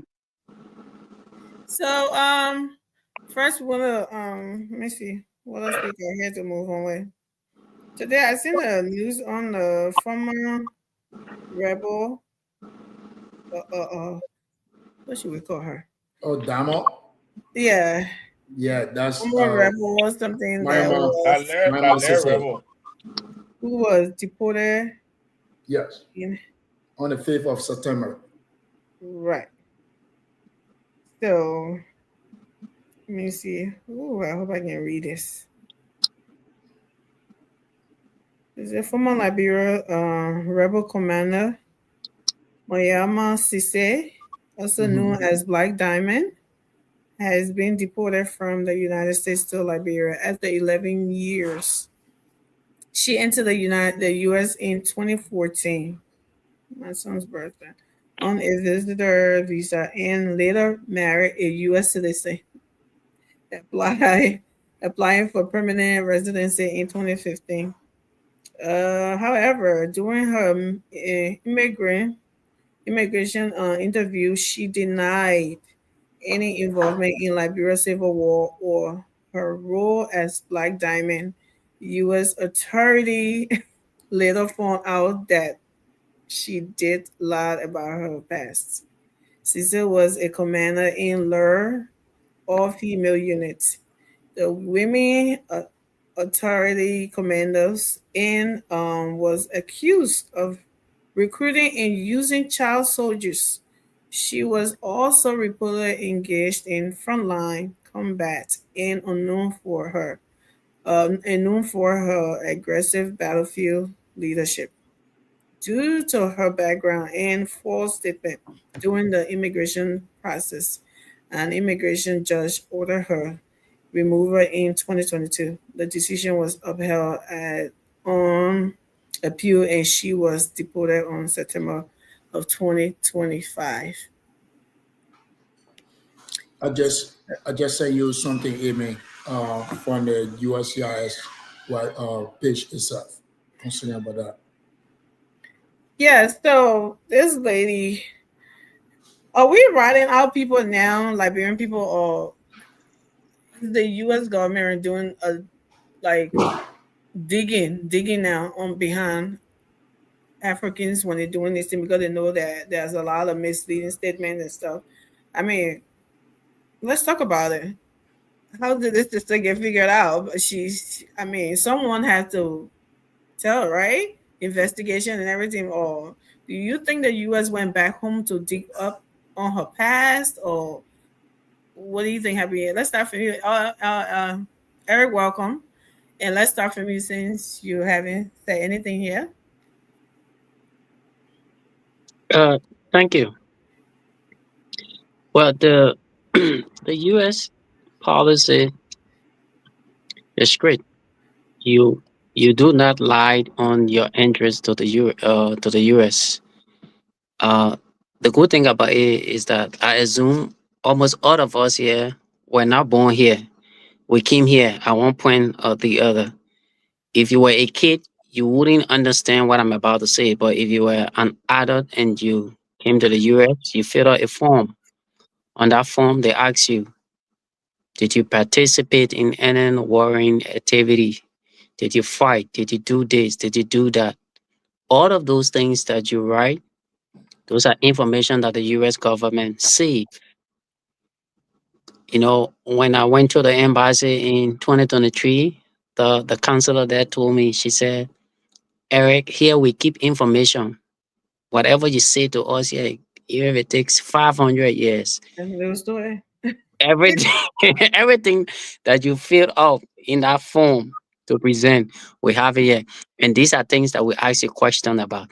So with the issue about Black Diamond, and the thing is, the U.S. is not what I would refer to as omnipotent. They don't know everything.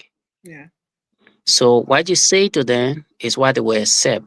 But at times, unfolds and information becomes clearer to them, then they can begin to dig your past to understand. So like the issue of Tom Wowoyu. Tom Wowoyu was also cornered for lying with his immigration documents. There's another guy called George Bodie, Dr. George Bodie. He was also deported for lying. Unlike Tom Wowoyu, who wasn't deported, for him, he was tried here, and I think he died in jail. Yeah. But for George Bodie, he was deported for lying on his immigration paper. So they will admit you if they do not have the empirical evidence to deny you. But while you're here, they can also begin a process of double checking on who actually you are. I saw a post from a friend of mine who said she was in Atlanta and started going live. And when you begin to go live and your childhood friends who know you start to comment, oh, Black Diamond, oh this, oh that, those are things that can draw the American attention. Even the show that we own, you should keep a low profile. Even they show that we're on CIA, they are listening in. Because this thing we're talking on right now, whether it's a Zoom, Facebook, YouTube, or whatever, we are not the custodian of the information here. It comes right back to Washington. So they review these things. The people spend billions of dollars for security information. They don't overlook things. They're looking at all our brand government where we'll be dealing with it. They don't care to go to bed to sleep. The Americans are not that. So sometimes it is not about who reported you. It is you expose yourself, like the situation with the guy, the Nigerian guy, used to call himself Hush Puppy. Started doing dubious thing and he was flaunting his wealth. So when you expose yourself, then the people start to investigate who exactly you are. So I do not have an authority to know whether she was reported or inadvertently she reported herself by her Facebook flaunting and all that kind of stuff. And this is a warning to Justina Taylor, because she came here under the guise that Jefferson Kochi and other people did this to her, did that to her, and through her asylum process, they gave her whatever document. A later point in time, she said, "Oh, she lied on Jeff, and Henry Costa was the cause." So all these You things you said are. that? Yeah, she did. No, she didn't. She did. Except you want me to send you the. No, if you want me to send you the video, I can do that. Yeah, I would love to see that. I can do that in my time. She did. She said Henry Costa, then they lie. On Jeff. So when she had issue with Costa, she started self-incriminating herself. So when you begin to self-report, then it becomes a problem.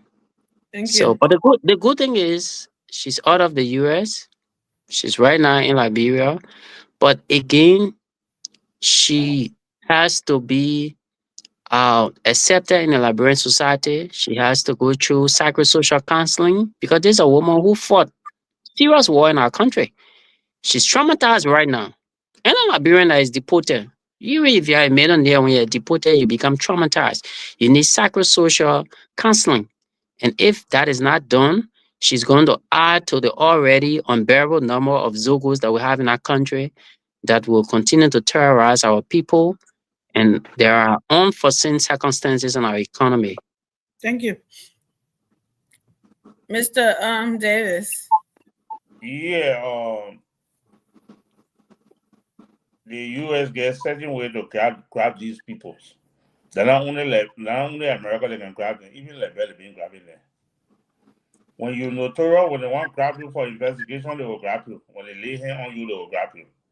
Even Liberia, a lot of people go for visa at our embassy, they just take a picture and put it all like this. And like you, yeah. A lot of people, I know one guy used to be on Kerry Street. He went for, I don't know, a mile far for him or something.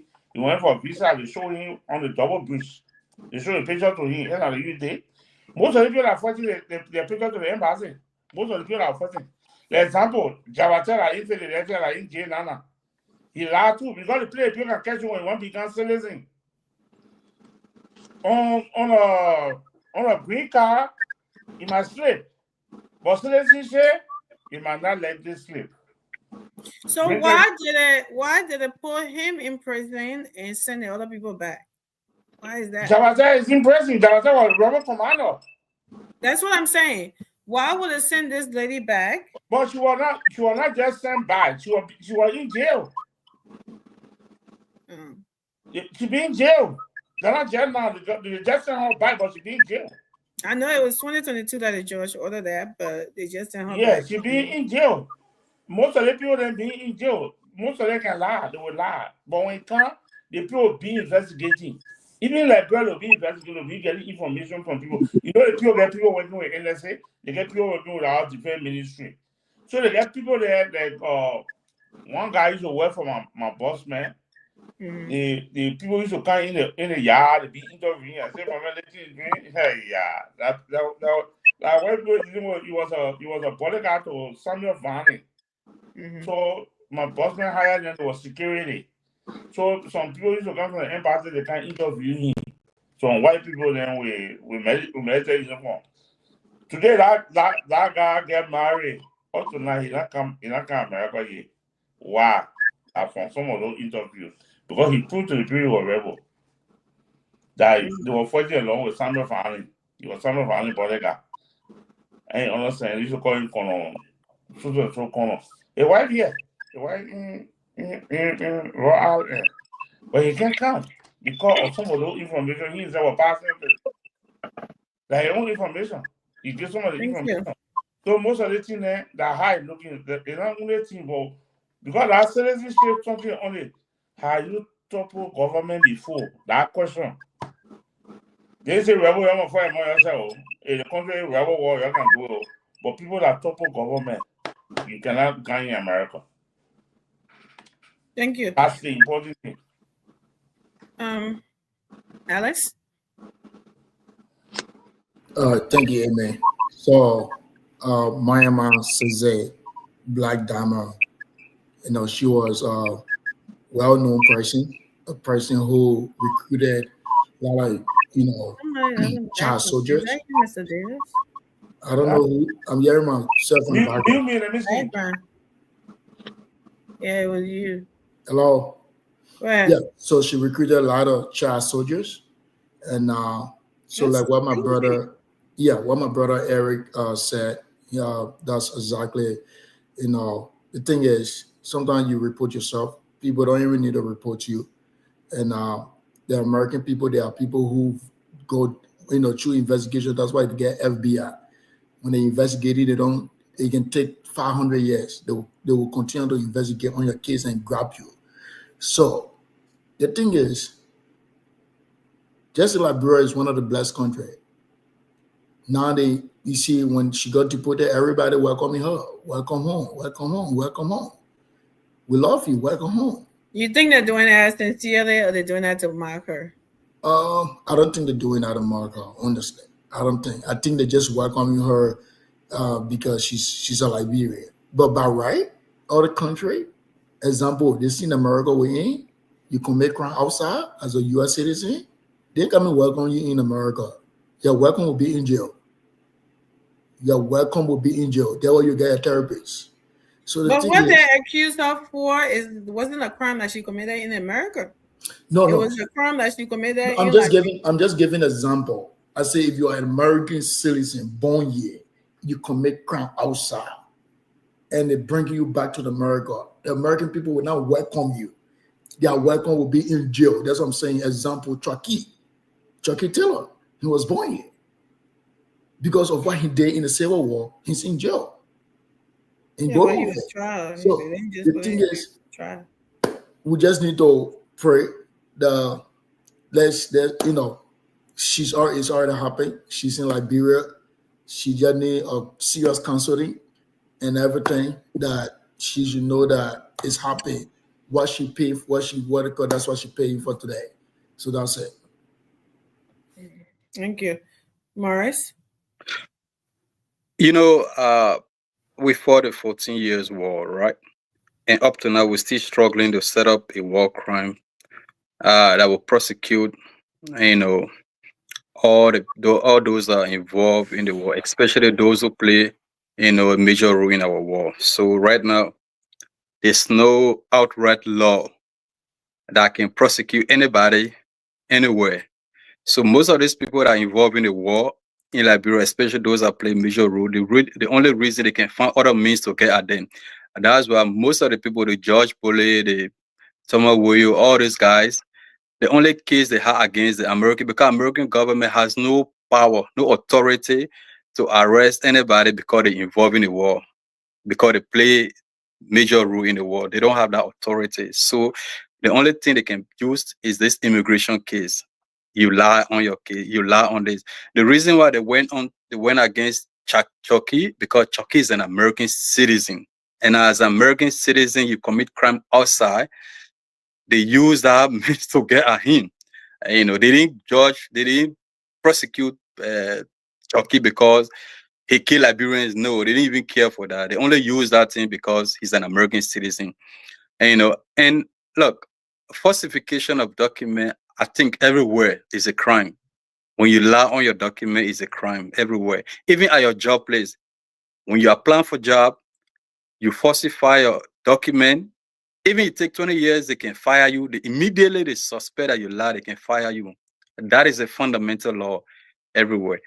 Even when people go to for confirmation, that's why they can take oath.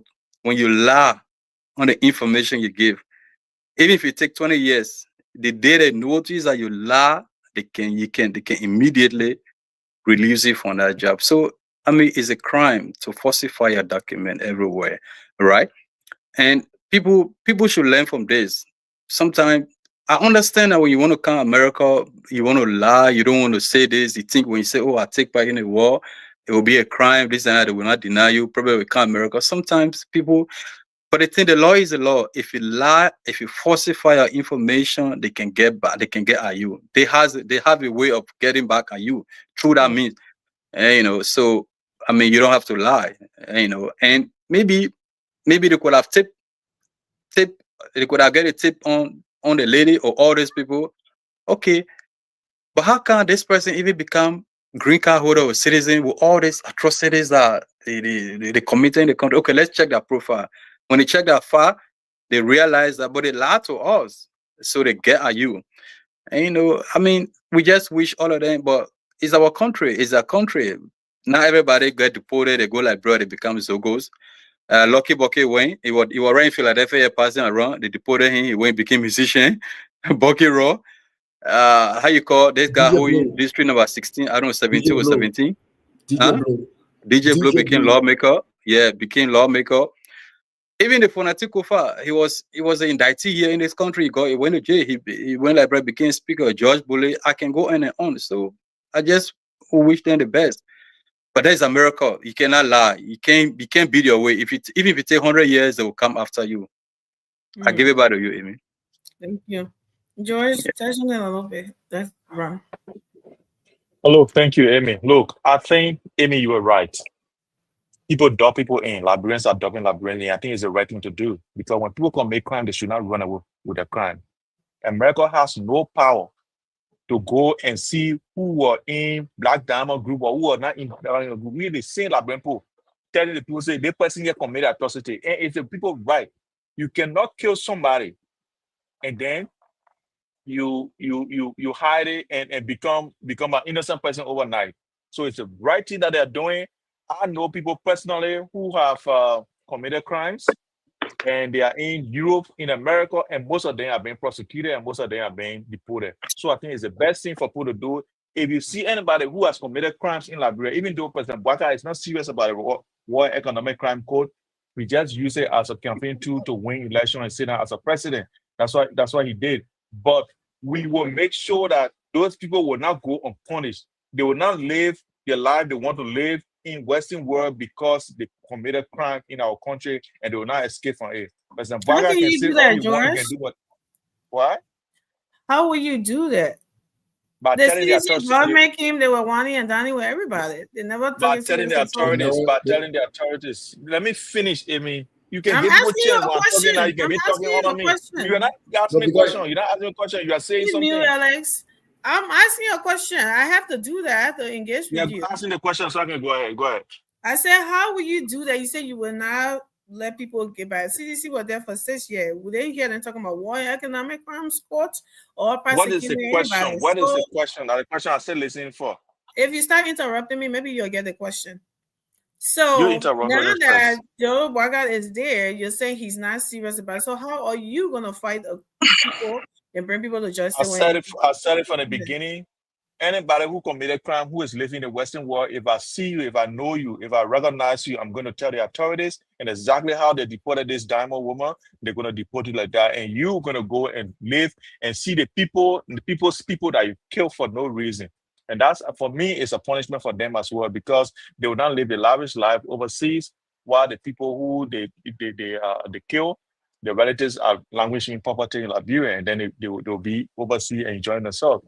So whatever it is, let that person did his best with the World Economic Crime Code. He put it to the people's representative, which is the House of Representatives and the Senate, to make sure that these people come up consult their people in the community and come out and make it into law and go ahead. These people held it, they didn't want to do it. And those are the people who represent the people. If they don't want to do it, there's no power person we have to come and impose a code. No. Only the legislature can establish a code. So if they did not do it, you cannot put it on President Weah. Simple as ABC. So President Bouakai came and said he was going to do it. Bouakai now?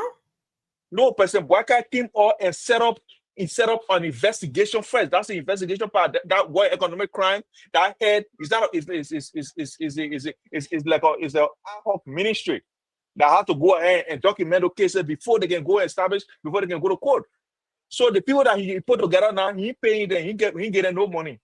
He wanted to work with their hands and their feet and their nails to to go and sell that, maybe I don't know what, to make sure that they do their work. So that's why I say he's not serious. For example, President Weah did not reach that far. He first told it to the people, said, "This is what I see." President Weah said it quite frankly. He said he's a man of peace.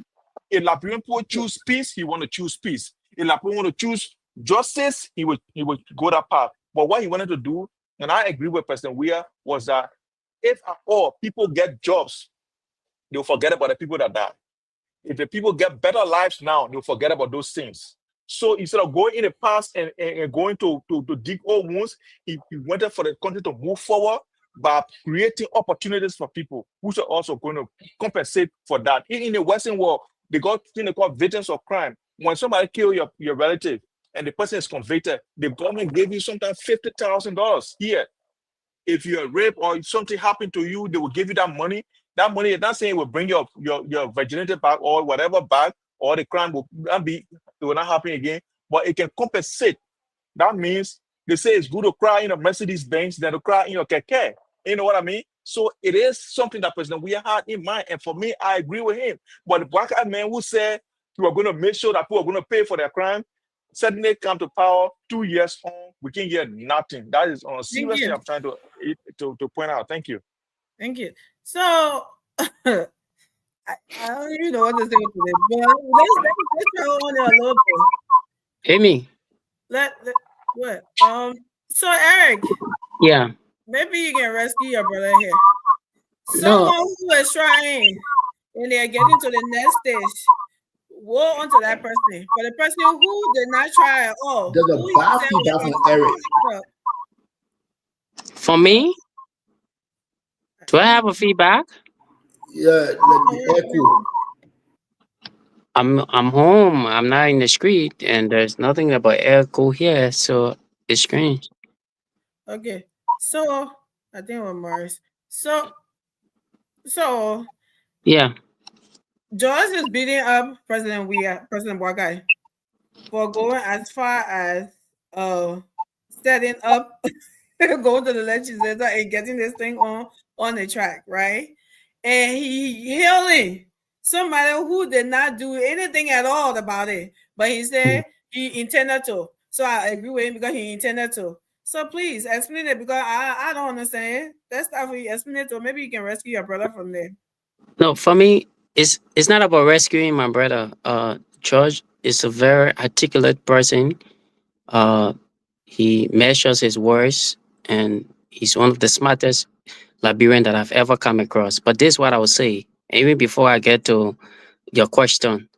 When I was speaking of Justina Taylor, Brother Davis was very unsettled and he started interrupting. No, she didn't say so. So I send you two publications, one from Analyst newspaper and the other from Front Page Africa newspaper. And those publications for the Front Page Africa, I don't know, but I'm talking about 2023. You can discredit it now, but I'm talking about 2023 in June. Yeah, in June. In fact, to be specific, June 26, 2023, Front Page Africa issued a statement on Justina's situation from her podcast that she herself, had, where she said it was Bernard Ure and Henry Costa who misled her to have come up with a statement against Kochi and the city government about torture, about all kinds of stuff. And she regretted that. And the Analyst newspaper on June 26, 2023, they also came up with the very publication from her podcast. So you can go to June and click on Justina Taylor podcast, and those What I information. saw about Justina Taylor podcast was that she said it was only Koji and his boys, whatever he ordered. But Costa and who wanted her to implicate George Weah, which she said she was not going to do it because she did not know that George Weah had a direct hand in it. That's what I mean, now the other one, the other one, what you talking about that? Oh, she like Uncle G, and there's something I remember that Stanton was saying that he said he was from a taxi after Costa. So maybe we're talking about two different things. Amy, I send you an authoritative source. Front-Page Africa and analysts are reputable media institutions in the country. When the U.S. State Department is issuing human rights reports, they don't quote Army, they quote Front-Page, they quote analysts, they quote local dailies, radio stations, independent media outlet. They don't quote you, right? I know. So, so I'm saying to you that I send it to you already, and you should confirm that you receive it. You can read that, and I even reference you to the paragraph on that. You can read that from Justina Taylor and the reference her podcast. So I'm not discussing any of our feedings here. I'm discussing the facts on fire. So if you want to, when I start here, I never said I feel. I said when I saw. But you giving your opinion. Your opinion here is not an authoritative source. No, it's not an opinion. I'm telling you a fact. What I saw her say on a video. I did not say my opinion. But why you hold? Why you hold? Opinion? Maybe you miss my opinion. I mean, what I think, and that's what I think.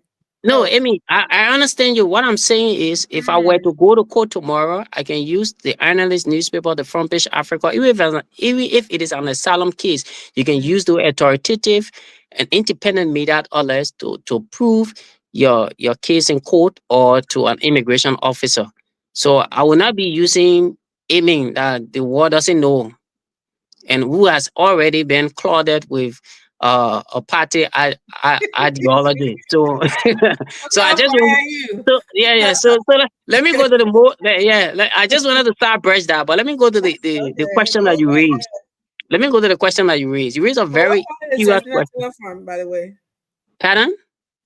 What party is Justina Taylor from, by the way? What I don't know. I don't know her party. Because I'm not from a party, so I don't know. I don't know her party. I don't know her party. But if you were to go back to the war in Liberia, there was a documentary for one of, I think it was AFP or one of these international bodies. They interviewed Justina Taylor during the 2003 war, and she's in that recording. It's talking about rehabilitating Zogos, or at the time it was not Zogo, but they call them disadvantaged young people who were ex-combatant, all kind of things. So she has come from a long way. Maybe you don't know. As far back 2003, I've been following Justina Taylor. Right, so I'm not going to link her to any political party here. I'm gonna referencing her based on her inconsistency that she provided evidence by these independent newspaper. But to your question, that you say, that. Here's the point: President Joseph Boakai came on the mantra of rescue. He committed to have he committed to implementing the Truth and Reconciliation Commission that even when he was vice president, his government did not implement. Instead, they referenced Palawa Hut Conversation. Because at the time when he made his statement, Prince Johnson was heavily supporting George Weah. And the way to get at Prince Johnson and other warlords who were supporting George Weah was to talk about the implementation of the War Crime Code, which is committed to. Those were things he said he wanted to rescue the Liberian government from. George Weah is never on public record. You can prove me wrong for that. To have plainly said that once elected, the War Crime Code will be his first priority. In fact, when he was elected, even when he came to the UN, he said the issue about the War Crime Code should be decided by the Liberian people. The first branch of government is considered as the people's representation. He sent a legislation there. He told them to review what they think. In fact, not a legislation, but he wrote them, telling them to review the practicality in keeping with our security, in keeping with our economic prosperity, to know whether it was appropriate to implement the War Crimes Code. The legislature did not act on that, and the president cannot usurp the function of the legislature. But Bouaka was clear, crystal clear. In fact, even Yaka Koluba, who was then supporting President Bouaka, they all, even though he himself should be facing War Crime Code, but at the time, he himself was saying that there was a need, including Benuna Yue, who is implicated in the War Crime Code report, was crying. You remember when they had that June 7 protest? We need War Crime Code. Benuna Yue was crying about the War Crime Code. So to convince the Liberian people that they were ready to implement the War Crimes Code to the code. As we speak, it is nearly 2 years. What did Bouaka do? Intentionally, he formed a committee called War and Economic Crimes Code. Okay. Underfunded them, knowing full well that the Americans are only the primary concern has been the War Crime Code. But he merged it with an economic crime code to make it more complicated, to the extent that the U.S. ambassador at the time said, the U.S. ambassador that left under Bouaka, he said that America was not waiting at this time to fund the War Crime Code. So the whole issue about War Crime Code discussing is a fiasco, because the current budget of the Liberian government cannot fund the War Crime Code. The very budget that the War Crime Code sent to Bouaka was not even able to give 20% of what he sent. So right now, those guys are underfunded. Then he compounded them by saying economic crimes code. In fact, Kofi Wood of recent and other civil society advocates have said Bouaka should scratch out the issue about the economic crimes code, because according to them, they consider it as a decoy for him not to implement the War Crimes Code. When Prince Johnson was alive, they kept threatening him. No, not Kofi Wood, Tiawan Gonglo. My apologies. Tiawan Gonglo, not Kofi Wood. Tiawan Gonglo issued, a statement on this of recent, and I can share that with you as well if you challenge that point. So Bouaka has got we have got all right to keep Bouaka to a higher standard than George Weah. George Weah did not commit. Bouaka did. He committed. So let me ask you a question. All people die. So according to people, they say 250,000, which I think is more. People die in Liberia, right? And you have president, and every other country that fought war, their president came and held these people to an account. And you're telling us because Ellen came and did not do it, we know why she didn't do it, because she was part of that. But George Weah, who everyone told, and he said so. You're telling us that because he didn't make an announcement or whatever, which is not true. He didn't tell anybody that he was going to suddenly work, so he should let it go because he did not promise anybody. Don't say everybody else that were victimized. No, because if they get jobs, then they will be okay. If they don't have jobs, then that's what. And he didn't even give them jobs. Like Amy, it's not. Amy, it's not a point of job. And number two, no, but Amy, other people need to come in. I have to. No, Morris, let me conclude. No, but we've been listening to you guys been talking for almost 10 minutes plus. Everybody, Morris, I got join the conversation. Why you don't want to give me chance? If I were pressing Bouaka here, you will not interrupt me. Please give me the chance. It's not about you, Eric. It's not about you. No, if I was talking about Bouaka here, you will not interrupt me. Honestly, you will not do that. So please allow me to address the concern. Amy raised a very key concern here. President Weah, the first thing is, don't say it is not true. President Weah did not commit to implement the Truth and Reconciliation Commission report, which is the War Crime Code that they call for.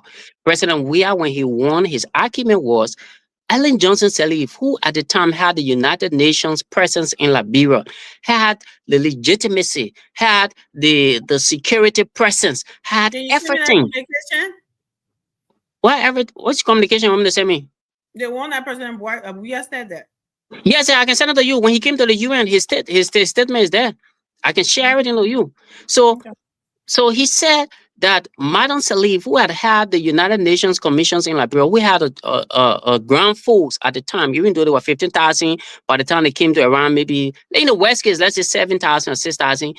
Those guys were able to maintain in the eventuality that you will collect another the wars laws, and they want to react to the surrogates. The United Nations force was going to apprehend them. But when he took over, he could not rely on the security forces that he had, an army of less than 2,000, or police less than 4,000. You don't want to risk the peace of the country under the guise of implementing a war crimes code at the time. He said the best president that who have implemented that was Madam Salif, because she had the United Nations presence. So he responded to the legislature to have a review. So he did not commit to that. We are saying President Bouakai committed to that. In regardless of our security gap, he said he was going to implement the war crime code to the code. And today, where are we? Okay, It's a so fiasco. He cannot. Forget about no, but he never had, but he committed. So it's not an exception for him. So we cannot argue. So we cannot argue. Yeah. So we cannot argue that the United Nations will Bouakai. No, he knew that they weren't with him. He knew that they had left, but he committed that he would have implemented it. Whether he wanted a vote or not, then that speaks to the issue of deception, hypocrisy. You can be desperate to have elected position and give promises that you know you cannot implement. So that is hypocrisy on his part. And besides, he's not able to even fund the very committee that he has established. And today that committee is paralyzed. So we should be calling on the man who came to rescue us to be holding him to high standard and not be referencing George Weah. George Weah didn't do it, you voted him out. So the man who said he was doing it, you voted him in, should be the man that you should hold to high standard and not using George. Like I said on the other show, George Weah is not your compass for your moral uprightness in this government. Thank you. Your moral uprightness is your very commitment that you made through your arrest agenda. Thank you, Eric. We appreciate you. So, first of all, nobody holding Judge Weah as a moral, whatever. When you come here and say something that is not true, and say Judge Weah was like that, but then Bouakai is not like that, we got to call you to order and correct that. No, but which is not true? Tell me, which one is not true?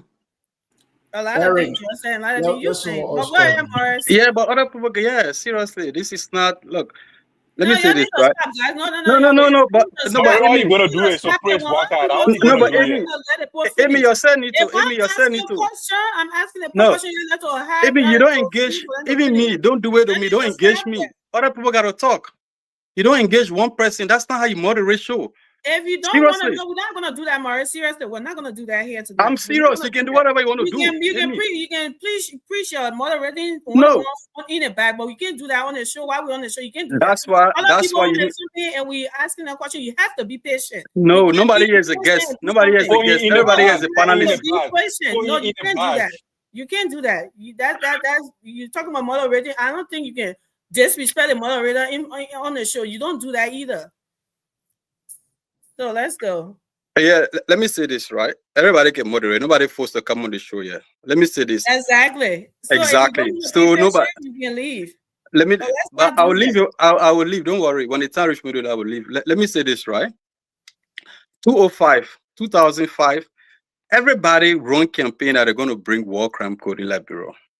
The records are there. Only one person who said they were not going to bring war crime code. Only one person. And that person was Margaret Thompson, the lady. She was the only female candidate 2005 election. In fact, I was a survey conductor. The reason why most people gravitated toward George Weah in 2005, because according to the people, George Weah did not fight war. That's what they say.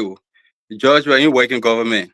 So George Weah will prosecute everybody. He will not corrupt. That was the number one reason why everybody gravitated towards George Weah. 2005, George Weah did not win. Madam Salif won. The CDC used that war crime team as a whole campaign team. The campaign, in fact, said they even had a team, Morbam Hereba, Morbam Molu. Madam Salif became president. That whole 12 years, they put it behind Madam Salif, war crime. They run campaign that when they come, they will bring war crime. Fast forward, 2017, George Weah became president. The war crime team was somewhere else. Even George Weah came to United Nations. He said he will establish war crime court. When he went to Liberia at the airport, the first thing the people asked him, "You committed yourself a war crime code?" And what George Weah said, "You people want development or you want war crime code?" That was George Weah there. You see, exactly what he said. Yeah. that was George. That's why when we come here to discuss it, so I don't like this digression. Just talk on something that you went way on George Weah. Bouaka now bring war crime code. At least Bouaka have established a team, a committee called a war crime code to carry on the war crime, and he's still making that commitment. So for you to consider and say, "Oh, Bouaka supposed to," I don't like to waste my time on this. Seriously, it's not because other people are listening. For me, people are listening. We're not only talking to each other That's on the why platform. we checkmate the There are people who listening. misinformation. So for you to say Bouaka and George who's serious in the fight of corruption, the people there will decide. I don't really want to waste my time on that. Let's move to the next topic. No question for him. Nothing. Let's just move on. I don't even want question, brother. But because he's not Nobody saying should ask me anything question. misleading, I'm not when guest. I'm I not ask guest on. question I'm not when guest I on the know- show. I ask question when I know I hear something that is not true, and I want to get clarity from the person who's speaking. That's why I ask question, not because I just ask question because I feel like asking question. Go ahead, Alex. Thank you so much. Somebody have a Coco. feedback. I don't know who. I think Eric and email you. Thank you. But man, CDC people, you don't get good sound system behind here. You don't be causing issue behind here. You know the thing about you and Josh, you're always partial whenever you come on the platform in the name of Josh Weah. You're praising, I've ever say he's a god. You know, I support the president, Joseph Bouaka, and he talk about this war crime code. And I listened to Eric bringing up a serious lies argument all year, saying that George Weah did not promise the Liberian people war crime code. George Weah did not say anything. Yes, it's proven. Google, even you can Google it. Google your own George Weah. They will tell you that he supported war crime code. It's like he promised and he back up. Go to your Google. Let me tell you something. George Weah, the Liberian people voted him because they felt that he could do better for that country. Some were talking about George Weah and Joseph Bouaka. But George Weah feel the young people. He feel the Liberian people. Everything that you guys think that he do for that country, George Weah now, the first thing he prioritized himself. George Weah up to now, he still thinking that he on the pitch. That when he playing soccer, people should press him. People should what they call him and everything. And I understand my brother Eric and George, they are still struggling because they want job. That the day George Weah be president, they should be able to recommend it and give them good position in Liberia. That's why they come in all those big vocabulary terms, thinking that when they speak those terms, and then yes, they're going to be recognized in society. My brother, you're wasting your time. You guys are so young to betray the young people out there. You better say the truth than to be pretending, thinking that you're doing the better thing for the people of Liberia. Joseph Bouaka, he's the person that every word that he says during his campaign, he's going by a bit by bit. You don't expect because he talk about war crime code, you expect war crime code to come automatically. No. He established the war crime and economic. You say he just stated, Eric, and you say, oh, that committee have already done. Who told you? It's not that. Wait and see. The good thing about Joseph Bouaka, he's the kind of person that he take his thing step by step. He don't rush. He don't do anything. He do it bit by bit. But the only thing, if you Google, even our little children, what they know about CDC, they are disgruntled people that just love to show themselves out. That's why we have a common dictionary of CDC, very common dictionary of CDC. My brother, you stop fooling the young people that come up, Eric. Thank you. You say the truth. So what I got from Google when I went to something that George Weah support or promise the War and Economics Crime Code, what it says was, during his presidency, George Weah stance on establishing a War and Economics Crime Code was inconsistent. Though he did publicly back the idea. 2019. Though he backed the idea in 2019, however, he did not follow through on the commitment, and his government failed to create the courts. This was a major point of contention and widely seen as a broken promise. So I don't know what we're talking about, but let's go on to Mr. Davis. Amy, I beg you, I beg you can get other people. I just want to say something right here. Within 2019, September 2019, we wrote the legislature calling on the advance of implementing the Truth and Reconciliation, which is the TRC. That include establishing the war crime court. George Weah wrote. Thank you. Mr. Davis? No, that's not true. No, that's not truth. I get it, yo. No, that's not truth. I can send it to you too. Mr. Davis. Why yes, sedition saying here? I hear Eric talking, and I can call that one Tabata. He said it was the arrest agenda. What city is the arrest? What city is the agenda? Coastal Highway, did they build the Coastal Highway? Barry Island, did they do it? Did they commit? They told the people they're going to do it. Did they do it? So is that another distraction too? So someone else speaking. No, our agenda was fruitful for development. You're speaking. The English you're speaking, you understand it, or because there's the Queen language, you got to put it outside. You talking about Joseph Boaga arrest general saying they must do this. What for George Weah? The Bali Island, the Coastal Highway, he did in on there. He never do it. So do you call that one distraction too? It's a direct question or a rhetorical question? Because Joseph Boaga is not doing it. Eric. Joseph Boaga is not doing it. So he said Joseph Boaga had to. I just want to know if it's a direct or rhetorical, so I can address it. He committed himself to it that he's going to do Bali Island. He wore jacket. He some kind of boat with bodyguard and he going all the way. This is the Bali Island showing here that day. That he's going to do it. What about the Coastal Highway? What about the 15 counties going to get sports stadium in all of them? He did it on there? Nothing. So when you're talking, you gotta look behind you. Your mama just say, I will say, I know that because they were drink the water that the time they born you feel so you can tell the born shot. You gotta analyze yourself. Why am I standing on? Stand on something before you talk. You don't just talk because you feel you're talking. Because the problem here is you blame it on another government. The government is not doing it. But what about you? What you promised, did you do it? You didn't do it. So why would you say that this session, Joseph Boaga convey himself to it? You never convey yourself. Which one you convey yourself to you did? Which one you did? You couldn't even clean your own road that going to your backyard. You got a flat clean before you go camping your own stand. So most of the things when you're talking, you gotta look online. You look at yourself. The thing I also will not do so monopoly into you. When they talk about Kenny, they say Joseph Boaga people Kenny. Joe, we are telling they were Kenny there too. Well, so you don't look at it, Joe, we are telling here.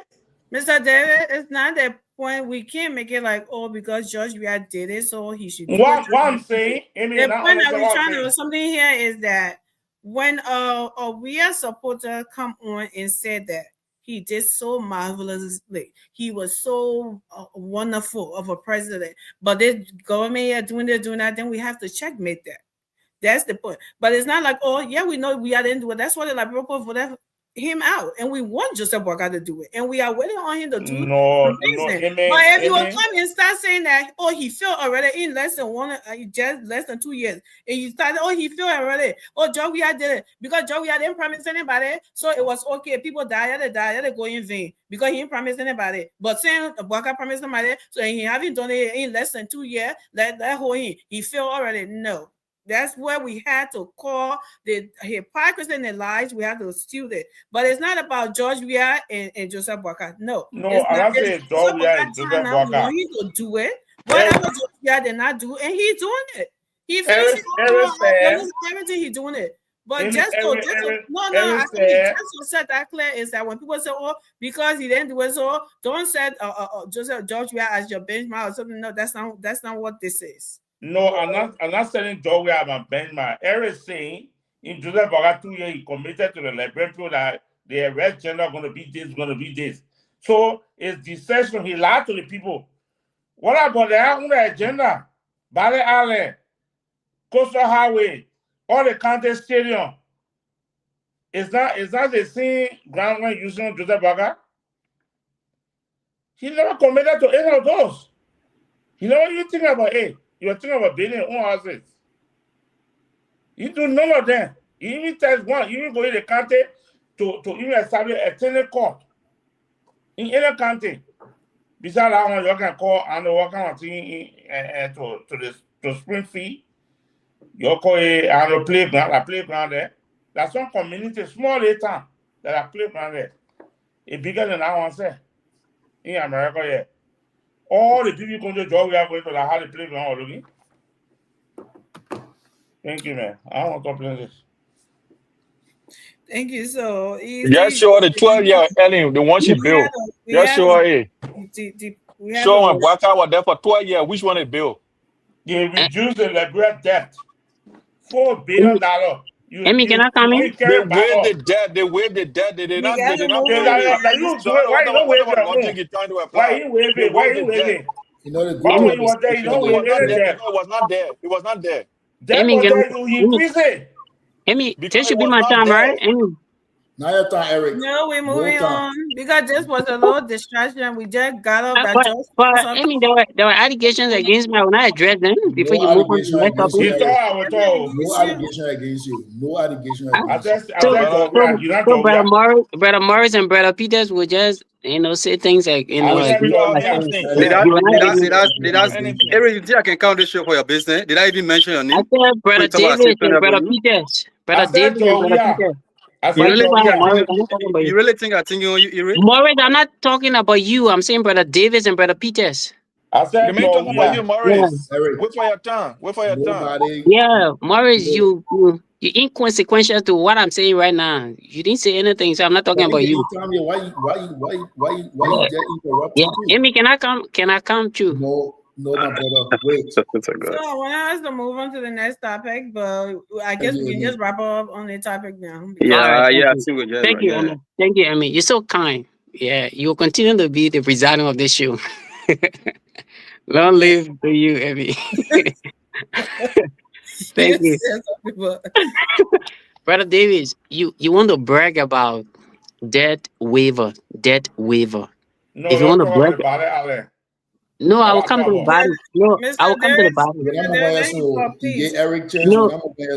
No, I will come there. Let me unpack the last statement you made about debt waiver. It took President Weah to have come to the very America to plead because the debt waiver had threshold that you have to meet certain category. For example, it talks about your reconciliatory path, inclusive government, and how you treat your opposition figure in the country. It took President Weah as an opposition leader at the time to have come here and lobby towards the debt waiver. These things I'm saying, you don't debate it. They're undebatable. They are facts on fire. Yes. Amy, you might not know, but he knows. Davis knows that. Brother Peters is too young to know that, but Brother David knows that. The President Weah came to this very America to advocate for the debt waiver. He went to Paris, he went to other countries to talk about the $4 billion debt waiver. It was not the result of Madam said it was an angelic figure. No. Where was this? And where is their publication? Ellen took Joey all around for that. Yeah, Amy. Amy, the reason I didn't reference you because I thought you were mute. I think. Yeah, this was in the formative stage of Madam Sirleaf's first term, her first 3 years. This thing occurred. Okay, at the time, Gaffran was the minister of Ministry of Finance when this occurred. It was in her first 3 or 4 years. No, they established fact. I will send you the link. You will read about it later on. But let me go to the issue about you talk about Bali Island and all kind of thing. If you go to the Propo agenda for development and prosperity, there is not a single line in our Propo talks about Bali Island. The Bali Island was a vision from President Weah that he had gone to India and met the Indian government and business partner that he sold this idea to, and they have committed to have to carry out that project at the Bali Island. Even the current overhead pass that you're doing, all is as a result of President Weah. You have not done a project, you have not done a signature project since you came to power the last 2 years. All of your project, you just taken from the plain note of what President Weah left on. Not a single project you can point to. That bridge, that way. Mr. Jeffrey mute. No, you're not do that. Let the man finish. You come in, you can something. No, but even like he do it, the overhead bridge, our Bwaka project. Okay, so very good. So if we go to Madam Salif, so that means you have not done a project. You're still confirming my argument here that you have not initiated. Let me ask you this question: when something bad in the Ellis Johnson government, you'll pull President Bwaka away. But if it's something good, then you're removing from there. How convenient. But continue. No, but President Bwaka himself indicted himself in the Ellen government. He said it's squander opportunities. So why you want me to say? So why you want me to say from President Bwaka? He said we. He never said, "Oh, I didn't squander." Oh, she did it. He said we squander opportunity. He never so that's what I'm saying. So if the man who claimed that he squander opportunity, so why do you want me to reference his part of the opportunity, right? So we have a part. What opportunity go we part of? You are there. You are disrupting me in a conversation, man, Mr. Davis. Yeah.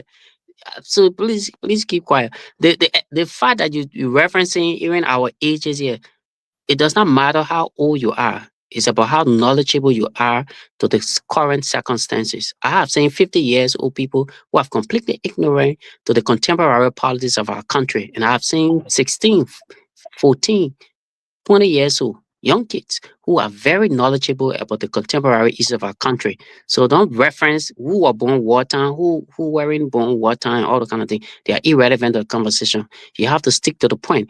President Joseph Bwaka committed, and we are holding him to his own commitment. He said rescue.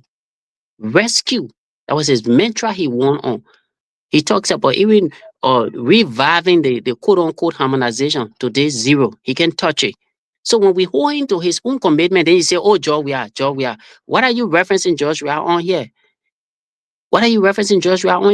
George Weah was denied by the Liberian people from having a second term. The Liberian people have given George Weah the verdict. They say, we don't want you. We want the man who came on the mantra of rescue. So they are holding him to that standard, in which we are doing. Our people are sinking deeper into pervasive poverty. Drugs killing our people in our country every day. Young people dying, dropping dead on the street. You should be ashamed of that. You should be completely ashamed of that. In the country. No, but please let me line. No, please let me line. I have my own interrupted time. Stop what you're doing, Mr. David. Yeah. But if you continue drugs in the country, then that government is here. Come on now. With the one person when I finish today, you keep interrupting. But Amy giving the man time. You were coming. But David, why would you say somebody brought continual drugs? What kind of logic is that? You just want to interrupt that all. I'm telling one person to start so they make it continue to jumping in there. So, President, okay, so here's the thing, right? President, we are brought container of drugs. Granted, with your accusation. See, as you interrupt, you keep letting him So granted with thank you, granted with your accusation, what has stopped Bwaka from persecuting the CDC government for bringing in drugs? What has stopped him? You've been in power for nearly 2 years. Why have you not changed the George Weah official for bringing in drugs? You're still saying they bring in drugs. You said they kill auditors. What has stopped you from prosecuting them for killing those auditors that you claim that George Weah killed? You think in campaign mood here to start be talking about George Weah killed auditor, George Weah brought drugs? George Weah he brought drugs, he killed auditor. What have stopped you?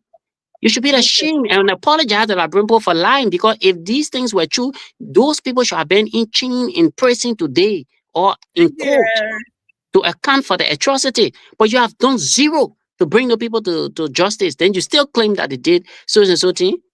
You should be ashamed of that, Mr. But Amy David. cannot Come respond. on, Mr. Davis. No, I gotta respond. You don't get him Your turn, Mr. Davis. No, I gotta Respond. Close respond. up. The same thing. Go ahead. Close up. Yeah. So Tabata now, because everything going to Tabata. No, not Yeah. Tabata. No, but Amy, we gotta go to the next conversation, man. I don't know respond 2 times. They talk. I don't respond. I made my statement, then you responded. Then I say if we You got made to a go statement, on. then you respond.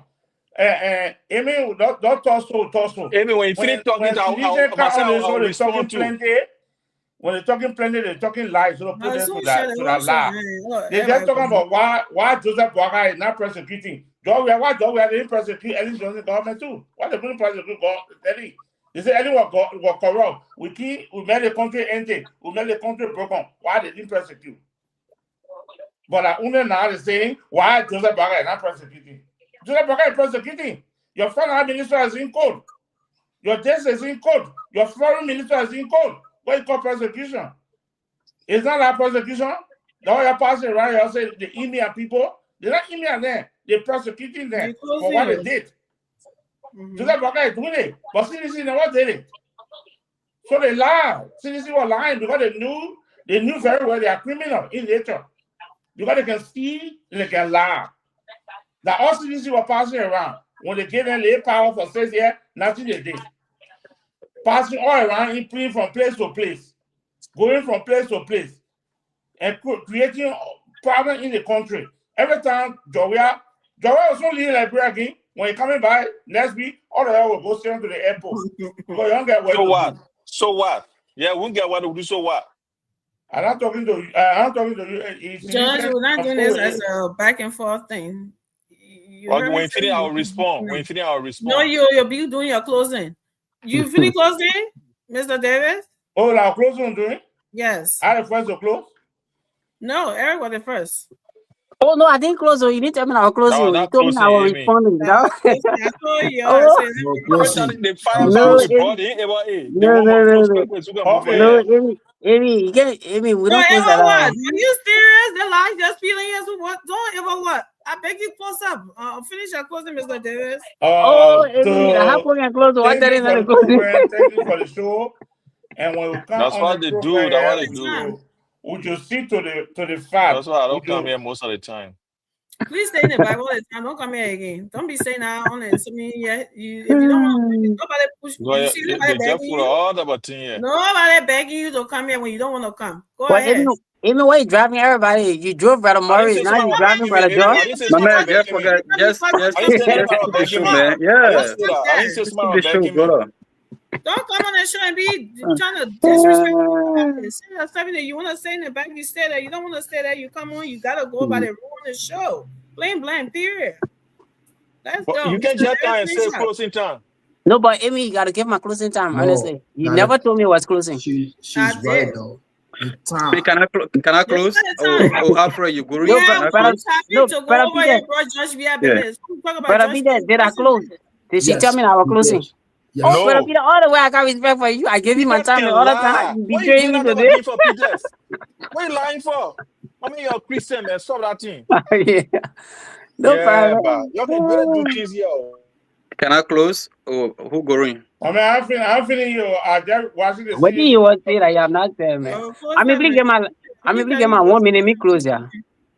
After Brother Davis. Yeah, Amen. Thank you for the show. I don't get nothing to say, man. Thank you. Yeah, exactly, my brother. I got nothing to say. So say I got something to say. Let me close now. Man, Amy, can I go? Peter, go ahead. Okay, thank you. Yeah. My brother Eric, I over here is talking about all of you are out of control. Just killing the young people in Liberia. During your regime, the George Weah administration regime, a lot of young people died from drugs. It was from your regime that they just entered into our country today. Remember, right at the airport, a judge was caught, a name during George Weah administration, Fina Bono. Her name was on the box. What happened today? What happened to that? They let her go scot-free. Fina Bono. So when you talk about drugs, my brother, it been in your government that your government brought drugs today that you see our government trying to fix it, removing every drug. You saw the amount of drugs, the quantity of drugs that we caught, District 17. You saw that quantity of drugs. So when it comes to drugs issue, this government, our government, working very hard to clean the system when it comes to drugs. So when people, I will tell you the truth, Liberian people always be with a responsible government, which is this present government. We are very responsible. We're not here to argue, but we're here to work. Thank you. George? Thank you. Look, guys, it's been I don't know which type of show it was today, but thank you, for coming, for listening to us. I think people come on here and want to make political points contrary about responsible government when President Bwaga could not be responsible with George, John and George, can you give me 30 seconds of your 1 minute? Because I'm told not to close. Yeah, please do. Thank you. Very important. Who told us that I had to work here? Oh, but the nigga 1 minute, you can't give me 30 seconds of your time because you close me off. Eric, you were treated unfairly because you were just responding to this guy, and Amy said that you're closing. But how you gonna say you were treated unfairly? When have you ever looked at an institution and telling the truth? Yeah, go ahead. You always have to back the Thank you, brother George. I look forward to your 30 seconds. My man, go ahead, get close for me. Yeah, close for me. Yeah, okay, thank you. Yeah, I hear Peter talking about CDC government brought drugs. So now he breaking that the United Party is seizing drugs, but then he admitted that the very CDC government seized drugs at the airport, and we seize drugs. He does not consider it as gain. He considers it as we brought drugs. His government seized drugs. He considers it as gain. What kind of hypocrisy? Of the two governments, which one of them has seized more drugs? We seized $100 million worth of drugs. In fact, over $100 million worth of drugs go to the U.S. State Department as of 2022.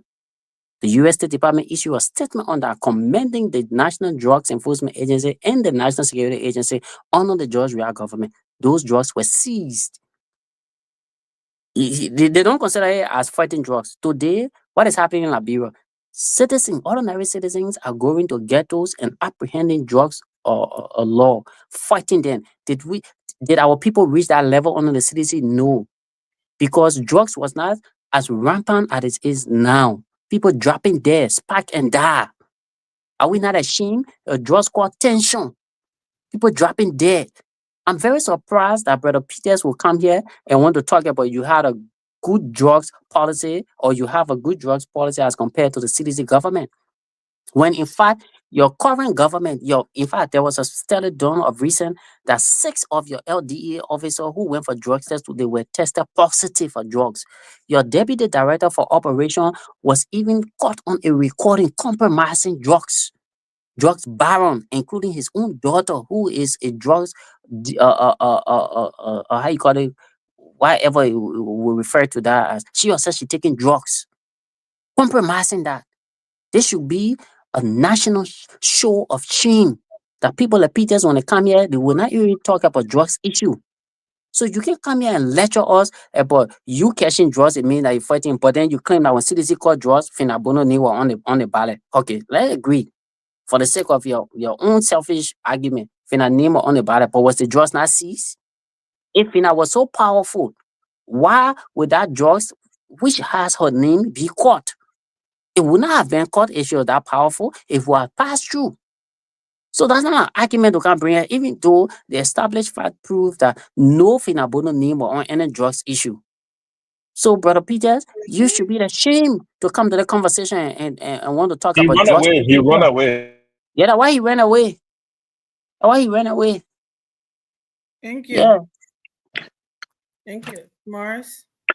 Look, brother, I don't need you. And I think I certainly sure that Brock, I don't need you to praise him. He can praise Brock, and we are all you can. And I don't come here to praise. I pass that stage to praise people. I don't come on this platform to praise people. No. You leave praising we are until they move we up on power. So you can continue praising we are. Brock, I don't need you to praise him. And let me say this, right? explicit statement take precedent over implicit statement everywhere. What somebody say and what you say are two different things. That's why when I come on the show, I don't believe in this Joe Weah and Bwaka conversation, CDC and Unity Party conversation. I'm not into that conversation because we cannot reduce the country to two political parties, to two persons. We are Bwaka, we are Bwaka. I'm not into that. That's why sometimes I get so frustrated when we start a talking point, when the conversation divert into something that CDC will spend 2-3 hours on it, and we cannot able to come back to the actual topic. That's why I get frustrated.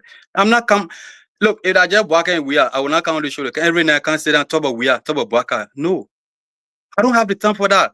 That's why I'm not on Facebook everywhere commenting on social media, every platform. No, I got responsibility. I'm not here for that. So I don't praise people.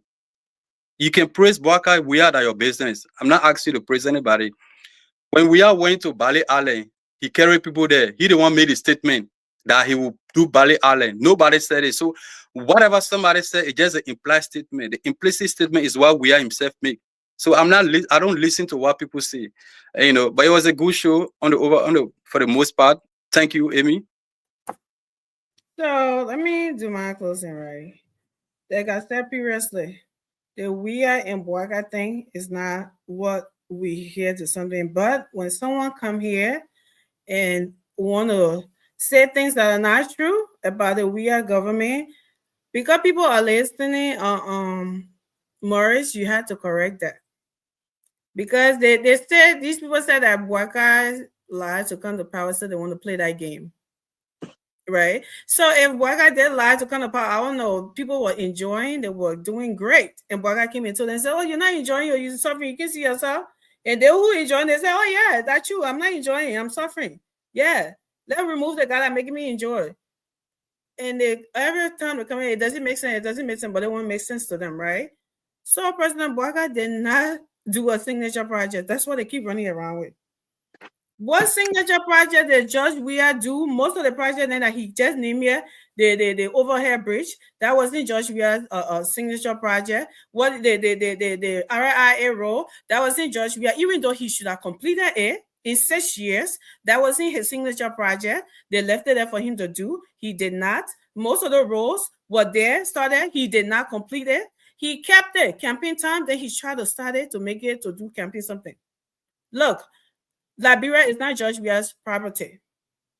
If the money was there to get the projects done, and he didn't do what the next president has, it doesn't matter whether it was President Bwaka or whoever, they have to finish it before they continue to do another thing. This is what have our country looking at one big village on the planet of Earth. Because everybody thinks that when a president get there, that a power farm. So when the other one come, because they want yes, so I shouldn't touch shit. Because no, that's not how it works.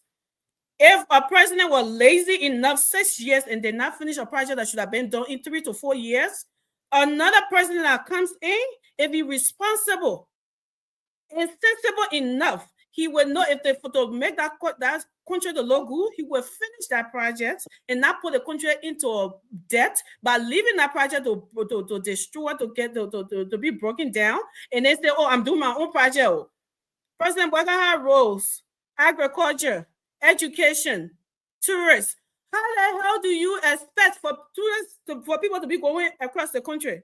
Tourism. When no good roads. When the roads are just cracked in the middle because of campaign time, is not done. Roads from our international airport into our city, into the country. Crack in the middle, just like some bridge. It's not done. And he's not to leave it because he said, oh, that we are paying him money and so I'm not doing it. What is that talk? Let me tell you something. If President Bwaka does not start anything new and finishes all the projects that we are supposed to finish and left our country in almost $2 billion debt that we can't see it, that is a legacy on its own by itself. He doesn't need to start something new before it proves that he has done something. What is wrong with you? Where are you coming from? Where are you coming from with that mentality? Then you shouldn't have said Joe Weah was doing nothing. You shouldn't have said Joe Weah was doing nothing. Right now, this is what something. I will put you in the bag if you don't stop. You don't interrupt me. Yeah, you my mom. Put me in the back. Put me in the back, mama. One more time. Put me in the back. Don't do that. You don't want to mislead the Liberian people Your thing is that when a president, the only time a president does something is when they sign on paper. Put your stack of paper together, Papa. 2029, go run campaign with it. And let the people that are moving from Moravia now to Grand Gita in 6 hours. From the NTA that moving from Moravia now to Maryland to Lo-Fi and all of that. And what tell them say Waka did not do anything that George Weah did it. Carry your placard with you that he did a signature and carry it with you and see what the people do. You talking about debt relief. So why when George Weah was president? Instead of him really bringing more debt on us. See, he was the one that canceled our debt. Like you sat here, Eric, and told us. You talking about harmonization. They don't move. You know how many they don't put up from the chicken change that we are paying people? Do you know how many people have got a pay increase? In harmonization, it's not just going to get canceled right away. No. It depends on what the previous government did. That will determine on how easy it will be for the present government. That will determine the damages that were caused during the 6 years. President Waka has a lot on his plate to do before it starts something. Just we are just so well the way you like to brag about him. That enjoyment should still be going on. President Waka haven't even spent quite 2 years yet. There's no way it could have been upgraded and in less than 2 years it just destroyed like that. It disappeared. No way. Drugs, you want to talk about drugs? You know what? Drugs, Liberian people are struggling with drugs. President Waka people are struggling with drugs right now because of the action that was that the previous government had, the thing they did. All the people that were there, the boss himself was a drugs dealer. There are tips upon tips. Your time over, Amy. Your time over. Records that we got there. That was never that one day, President Weah did not take one action. You were calling for the strong thing for Grand Gita, everything. One day, President Weah never took action. That's what the drugs business is. If he had to handle drugs the way he's supposed to, the way this government is doing it, trust me, it would have been easier for President Waka's government. That's why you don't know. What the past government did, it would determine that when you're sending people say, oh, I want this government to fail so I can become president. If President, the destruction that President Weah already did. If President Waka do another one, do you know what happened to our country? You don't have no idea. You talking about Finabona Nina and something just killing people. That pastor had her name on it. Then the 100 million judge, you saying here bragging about Eric. And then it wasn't President Waka, President Weah, something like that. It was the United States intelligence that something in the AFL went and arrested our drugs. It wasn't the LDEA. Don't give them no prop that is not there. It was the United States government intelligence that did that in the AFL. Because they did not trust those guys that were there, that they went and arrested that judge. The heirs that were not in George Weah pocket. That's what happened. So if y'all don't know this, y'all know it. But Amy, don't mislead the public. Amy, don't mislead the public. If your name is not in the US, the US embassy report. The US embassy commendation to the Liberian government. If your name is not there. They're talking. No. It was not even to the airport. It was not even at the airport. Not the airport, but something. But the Finabona something. Yeah. They arrested at Finabona something. But listen, if George Weah was know what she's saying. That 100 million drugs, how can everybody that was involved in it just walk away and disappear overnight? Saying it was so much something. So the Georgia walking the country by itself. Oh, but Amy, you want to discredit the US? You want to discredit the US statement? The US embassy statement? A great job by pointing it out, by exposing it. That's why it was caught. If the US had not been involved, that thing was going to go on the radar like the rest of it that had been. So what happened with Finabona drugs that were caught now to the airport? The US was involved. I think we need to let the woman finish so we can leave, man. So no, we not know finish, what went on, and we know that's the reason. President Waka is president now, and we want him to fix things. We also understand what he met there, the challenges that he has, and that's what the threat that he's making. We appreciate it, but for you to come here and want to discredit those things and say, "Oh no, President Waka what did that? How come he started a lawmaker, call himself some office boy?" But I mean, what is President Waka doing? Everything getting worse under his regime. What is he doing? That's our concern. I mean, you disturbing me. Sorry, Mama. No, take more time. Take more time. Just answer my question as you're taking more time. You're not finished.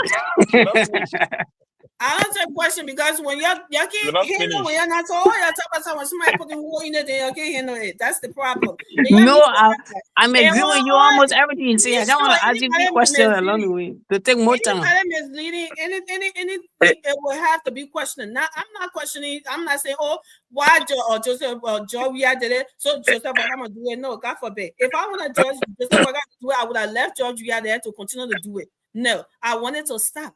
But in the same token, I know the challenges that Joseph Boakai has, and he's doing the best he can do. And am I saying everything is bread and butter, or he ain't get corrupt or something on him too? Oh yes, he does. But guess what? What's the difference? When he hear about it, he gets rid of them. That's the difference between him and the WIA's government that I appreciate. Has he dismissed anyone for corruption? Amy, Yes, he did. Who? Name one person. Sedition has a way of making I mean, itself name happy. one person that he You dismissed for gotta get used corruption. to That this. goes to show you know a lot of people are going No, They has a Boakai way. has dismissed now, no one even for being corruption. prosecuted by Sedition has a way of He making has itself happy. dismissed So let them no make one themselves for happy. corruption. Let them make themselves happy. 2029 coming. No, Amy, Let them make I themselves beg happy. you. Just tell me one person Boakai dismissed for corruption.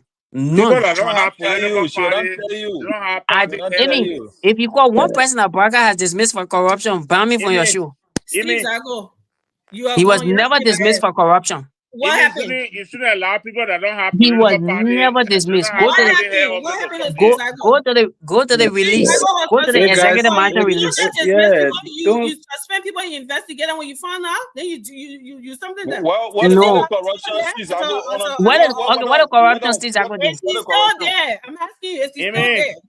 No, what's the corruption he did? Why you argue with people that don't have political party? No, because Amy, if Steve Zago was dismissed for corruption, Steve Zago would be in court. No, Brother Davis, if Steve Zago was dismissed for corruption, Steve Zago will be in court for corruption.